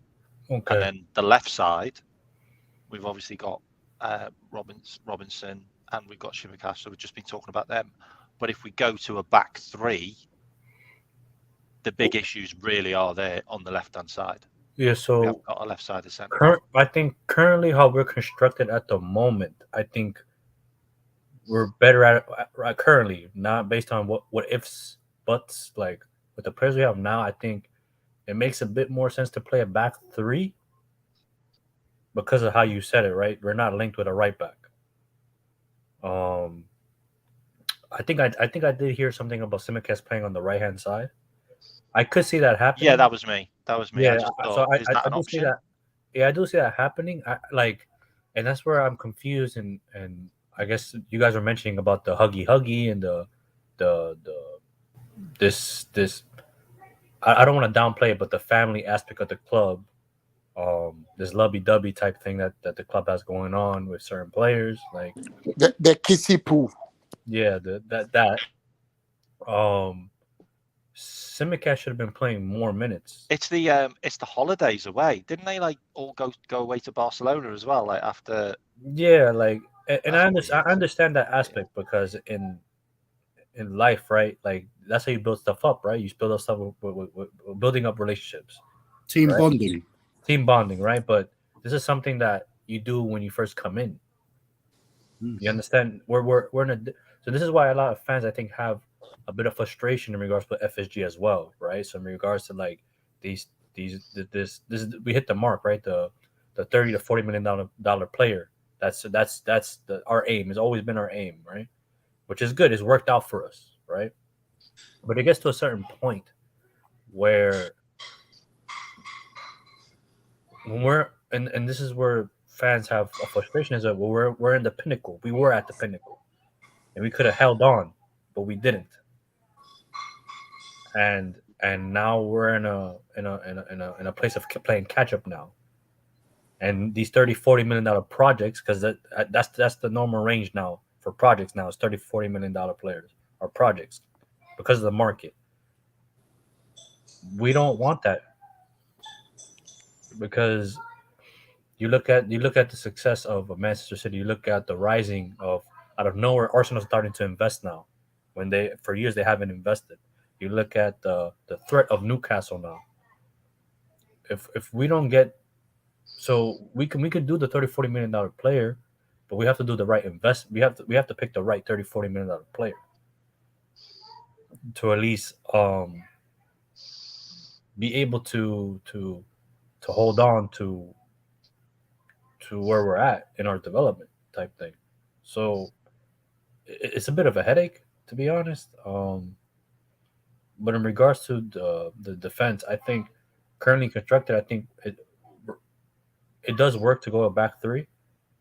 Um, but then I'm also concerned about we don't have enough center backs to play the back three anyway. So that's an issue as And well. that was the conversation as well. Yeah, so we go. Like, we need one starter. We all agreed we need one starter, and he can't be a project either. So who is it? Because everyone we're linked with is a project. This is where obviously Man City. I don't know how true the rumors are, but obviously that one who is a left footer is potentially going to Man City. The one that is a big Liverpool fan, the one that would probably Gravadol, I think is his name. Absolutely, yeah. This is where we got to look at these projects. Yes, he might cost a bit. I'm not someone that really wants to spend £200-300 on a player, but if that's how much someone's going to cost, that's going to fit the system in the long term, because he's only 20 odd years old, quite young. 22, I think, or something. Yeah. He will be the perfect player to play in that system. You know what I mean? In the three at the back, or even that when you look at Van Dijk, potentially Van Dijk, obviously he's a left-sided defender. Yeah, when he does retire, because he's in his 30s, early 30s now. This is your guy that's getting the experience on both sides. That's why sometimes you should spend that money, but we haven't done that over the years, which inevitably leads to these problems. Yeah, but we've become, instead of being reactive, we become reactive instead of proactive. Absolutely, and that's the issue we have. Like, and this is why there's a lot of frustration right now at the fan base. Is what's the plan? What's the real plan? There's no plan. You know, and you're absolutely spot on there, because Man City are doing what we didn't do, and they've just won the treble, and they're trying to sign Declan Rice for like 120 million, and they're trying to sign Guardiola for like 100 million. Like, that is literally, and that's probably going to be the only two signings, though. They're trying to sign Kovacic, right? Yeah, what did we do when we won the Champions League? We signed Elliott. We signed Sepp Vandenberg, and we signed Adrian. That's what I'm saying. Every season, back in the day. Jump in, Gags. Jump in. Sorry, Vaz. Oh no, you guys. I don't want to disrupt the flow, so carry on, and then I'll jump in. I'm only going live for another 15 minutes. So okay, just give me 1 minute with this one. That's why I said before. You see, when back in the day, back in our heyday, right, when we were at the top of our game, we used to sign a player, at least one player per season. You know what I mean? And this is what's happened.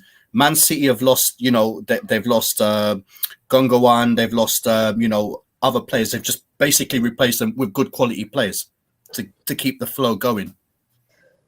Yeah, I'm done now, bro. Oh. Yeah, man. Thanks for having me. Yeah, cheers for having me on.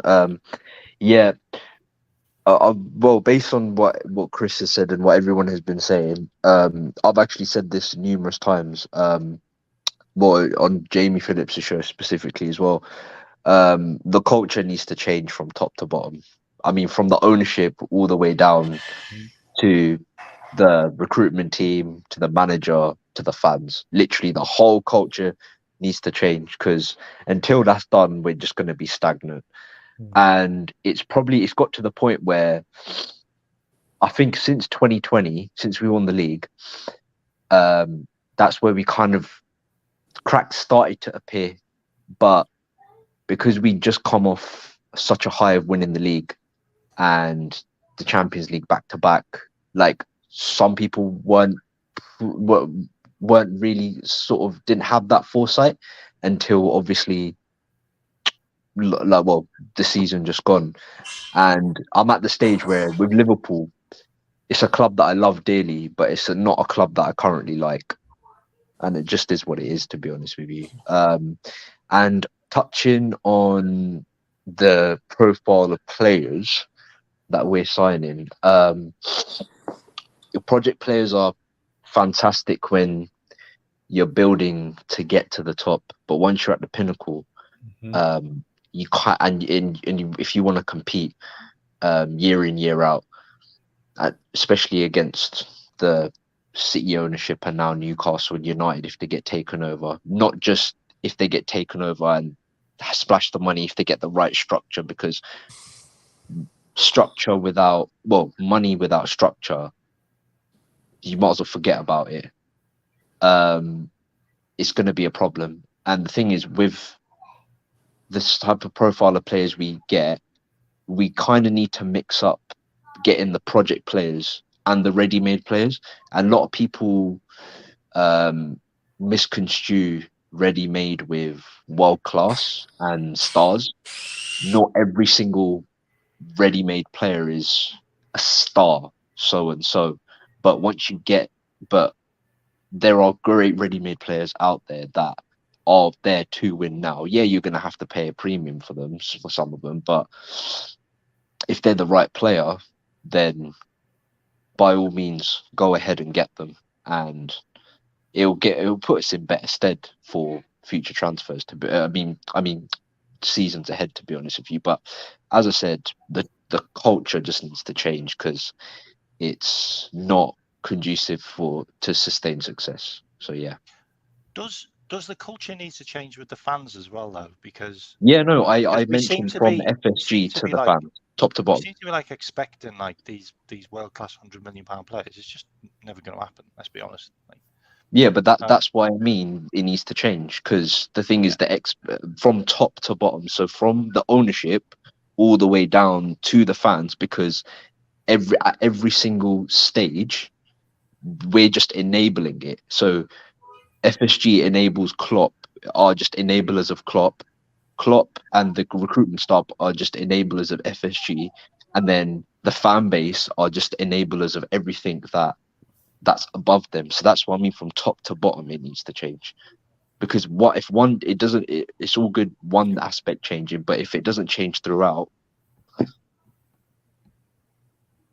do you want to jump in, Albert? Because Yeah, we're because only going for you another 10 see, minutes. they've been sold a certain narrative that somehow or the other you have to be grateful for what has happened since FSG came in. Oh, they saved. Is that me, or can everyone hear Albert? Albert, you're a little muffled. You're a bit Yeah. muffled. on the microphone. Can you hear me? Yes. Me now. Okay. I said somehow or the other we've been sold the narrative, right? That we have to be grateful to FSG for saving Liverpool from administration. Oh, FSG have done so much. They've improved the stands. They've done this. Well, they improved the stands. We paid for it, right? We paid for it. They have brought so much into the team. Well, what about what Liverpool has done for them? Liverpool has 12-folded their initial investment in 13 years. Mm-hmm. Right? So Liverpool has done more for the owners than the owners have done for Liverpool, because we are at the point where they won't even invest in good players. You know, I don't mean this the wrong way. Nobody, I mean, this is just for conversation's sake. You know, it's just like you are told there's something at Walmart. Go get me something at Walmart, and then you are told no, the dollar store is across the road. Go to the dollar store, get the same thing that you get from Walmart at the dollar store, and you will notice that there's a difference in quality, right? Right. I get me. Oh, I want something from Marks and Spencer. No. Go across the road. Go to Primark. Primark is better, right? Look. The law of averages states that you pay for, you get what you paid for. Pay for facts, right? And we've been going on and doing that over and over and over and over again. Look at this. The case of Atamelo. Today, we have ended up actually paying more in real terms for Atamelo than if we would have spent the money buying a defender, a midfielder. Because guess what? Now Juventus have released him. We fixed him up, right? Juventus have released him for free, and he's going to Aston Villa. So Aston Villa get a player courtesy of us. Exactly. Right? That's so frustrating. Yeah. So guess what? In a perverse way, we would have been better recalling what's his face Atta, and telling him come and sit in the dressing room and shut up. We fixed you. Since you're on a free now, But now we fixed him up. He gets to go to Aston Villa. They pay him a nice, big, fat signing on bonus. He gets a nice, beautiful salary. And guess what? Mark it on the wall. He comes to Anfield and cooks us and smiles at us and walks off. Yeah, it's so true. So true. Our Frustrating. owners are not serious, right? And I don't know whether it's many of our supporters don't read. If you read the accounts of Liverpool 21, 22, or the 2021, it's all there, right? How can you claim to be the second biggest team in terms of revenue generation, and then you come around and you say, oh, we can't buy a certain class of players? And sometimes, every now and then, you spend the money on the big player and you give confidence. Now we are in a situation where 3 of the senior team players are calling for reinforcement publicly. When have you heard that in Liverpool before? 3 of the senior team players are saying, you guys need to bring some reinforcements in, because they don't want to play with the dross anymore. They know our capability. They don't want to do it anymore. They train with the players. They know the mediocre ones. An ex-footballer told me once that if you get to the dressing room and you put the jerseys down without names, and the players are in the room, and you say, if you are bold enough to play, go and take a jersey. Everybody knows who the first 11 should be, right? So our owners should stop patronizing us, and that's the word I'm looking for. They are patronizing Liverpool supporters. They are patronizing the team, and that's the result we had. Look, nobody should get it twisted. It will happen again if we don't fix up. It will happen again. It will happen again. Klopp is not a magician. For those people who think, oh, let's back Klopp. Oh, he's not a magician.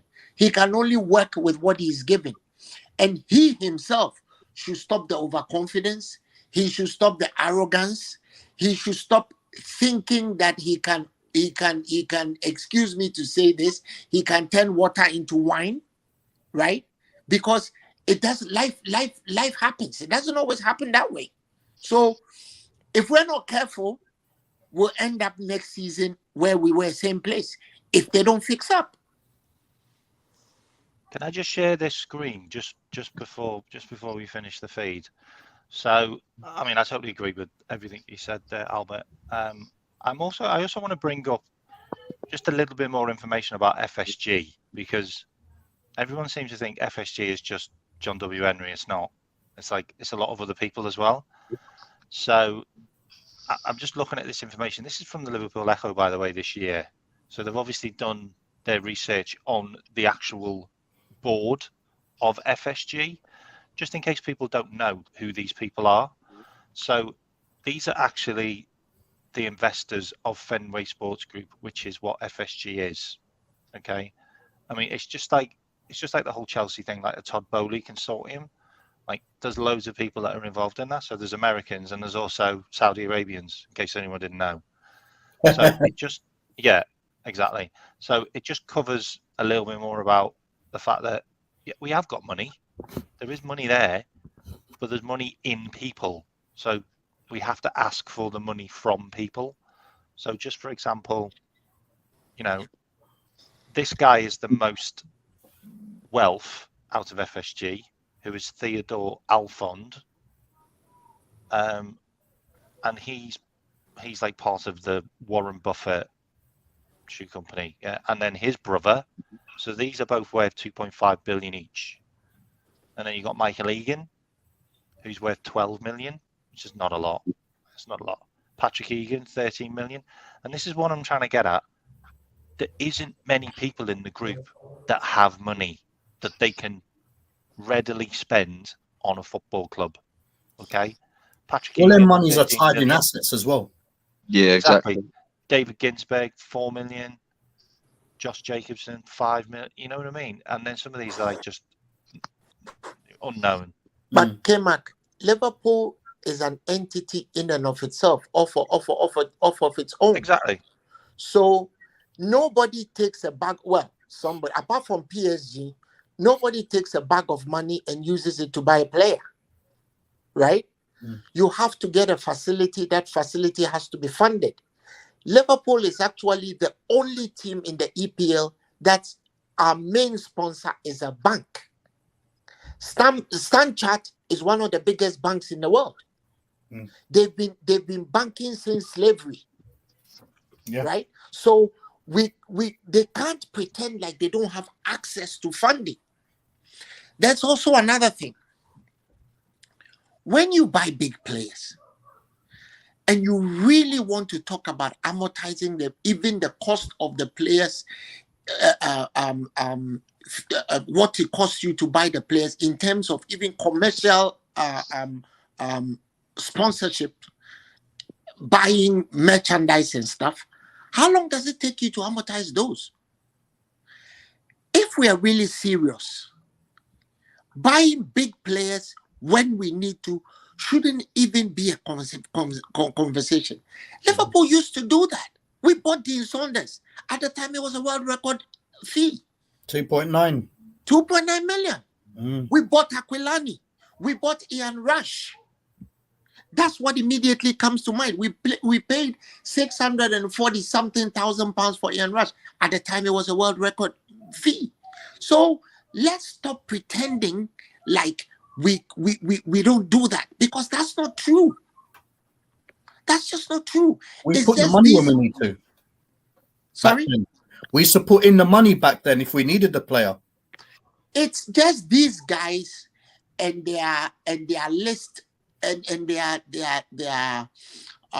journalists, their third world dictatorship journalists who throw up narratives that they want to throw, which is promptly lapped up by a certain part of the fan base who have been programmed to be grateful. We have nothing to be grateful to them for. They have a lot to be grateful to Liverpool too. Because if they had gone and bought Millwall wouldn't have turned their initial investment into 13 times what it was in 13 years. Right? If they had gone and bought Gillingham wouldn't have turned their 300 million investment into 3.5 billion. So they should be grateful to us too. If they claim they don't have money. I'm going to cut this show soon. All right, guys. Okay. Brilliant to have you on. Excellent conversation. My dogs are going crazy in the background. Okay. What I did bring up though is I brought up just the transfer value of our players, because at the end of the day, everybody talks about net spend, and we seem to do a lot of selling to buy. So, looking at these values, who are we selling? Like, because they're not worth a lot of money. That's according to that, but like Trent is never worth 65. He's worth at least 100, at minimum 100 onwards. Yeah, I mean, Carvalho's gone. So and you got to also think about too. That's the value, but then they have to pay to break the contract as well. So I mean, so we really haven't got a lot of players to sell this year either. So that's a really interesting. But whose fault is that though? That's the whole club's fault. Yeah, 86 million worth of players walked out the door. Yeah, we got a couple of free transfers. Since when? How is that good for business to let players walk on a free? Absolutely. That's been a thing for the past couple of years. We've been letting players walk on a free, and then we're supposed to sit there and say, "Well, Liverpool or the way we run Liverpool is exceptional." No, it's not. No, the standards have all dropped since it's been one of those clubs where we've won what we were supposed to win or supposedly or whatever. Yeah, all right, cool, man. Don't worry. Just slowly. It's just a plane slowly going down. And I think as fans now, as much as I don't want to say it's because we all love our club, yeah, we need to lower our expectations until someone actually gets hold of this club. Something drastic happens, and the drastic thing is these two, the owners and Jurgen Klopp. Something needs to happen between the two of them, or both of them, or one of them. So what is this revamp next season then? Is this revamp going to cost 150 million? Is that enough? What revamp? Oh, in terms of the squad? Yeah, I mean, we all agree we need one starting central defender. we need two I would say central midfielders. two center backs. I think when you look at injury wise, you look at Joe Gomez, you look at Matip, you can't rely on them. Starters or just one backup, one starter. Yeah, exactly. One backup, one starter. So you could have one starter. So you're going for what, a 24, 25-year-old, 200 games, 300 games under his belt, central defender, and then you've got a project. Or exactly. Is that like another £30 million project, or is that like a So I would say 10, 15, 20 million? Like about 150 million needs to be spent this summer. Do you think that's they'll not spend happening? it? And that's not happening. I agree with you, but I just don't see it. Are we going to raise it? I don't think that's that. Well, we all agree it's not a lot. 100. Well, it's not a lot in regards to investing in the squad, but it's realistic in my opinion. It isn't. Well, I remember in the winter it was quoted we had a $250 million war chest. I don't know where the hell that is, but I think 150 is realistic. You shore up your defense. You can't win titles or anything without a good defense. And last season shown without a good six or without Fabinho being on his toes, and Virgil mentally out of the game, we struggle in the back. Do we have K-Mack, okay. So I don't think Fabinho... 150 million. I don't think 150 million is too much. Given, you see, where we are now is progressive. It's been going on for 4 years. So 150 now shouldn't even be a debate. But how much do we think the players were going to cost? Are they going to come and buy me? I'm free. I'm retired. I'm free. Can I play in the midfield? You do a better job than Henderson, probably. Well, yeah. At least I make a challenge. At least I won't be in the way of a trench free kick, right? And if I had a chance in an open goal, I won't put it in Kilburn High Street. I wouldn't do that. That the way as well. We haven't had. All right, we can continue this conversation again. Okay. All right. Well, I'm definitely doing another impromptu live show. Do it more often, man. Do it more often. Thanks for everyone joining. Do you want to big up your channels if you've got any, or if you've got anything coming up, just let them know. If you haven't, then I'll see you later. Yeah, LVFC TV, that's my channel. I probably will do something with you guys if you guys are on it. I just ain't done no shows because obviously I'm not sure who does what. I'm not in the groups anymore. So guys, I think you got my numbers direct. Just like message me if you guys want to like have a platform for those that don't have a channel, and I'll set one up. And I'm always ready. You have my number, right? I don't think I have, just inbox. Do you know how to do the private message on here? Just put it in private. Yeah. Just send me a number, and then I'll just say hi to you and that, whatever, and then we'll just organize. I'll end the feed, and you can just talk. Okay, all right, in the green room bit. All right. Have you got any channels, Chris, or no? Catch you again soon. I don't have time, man. I'm in a medical. All right, field, mate. All good. I do like 12-hour shifts and stuff. So. All good. I'll if you're busy Thursday, mate, maybe I can get you on Thursday, and we can have this conversation around the whole medical side of things. And just hit me up. Just hit me up on WhatsApp, and we can probably will do. Figure out the time and stuff.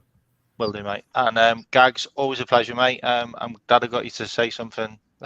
Yeah, no, it's fine. No, I jumped in anyway. So always great, mate. Always great to have you on, mate. Okay, and thanks for everyone for tuning in. Loads and loads of good questions and good comments as usual. Big up everyone. If you haven't liked and subscribed, please do, and I'll catch you next time. All right, bye. Okay, bro. Take care. Big up the Reds. Bye. Oh, everyone's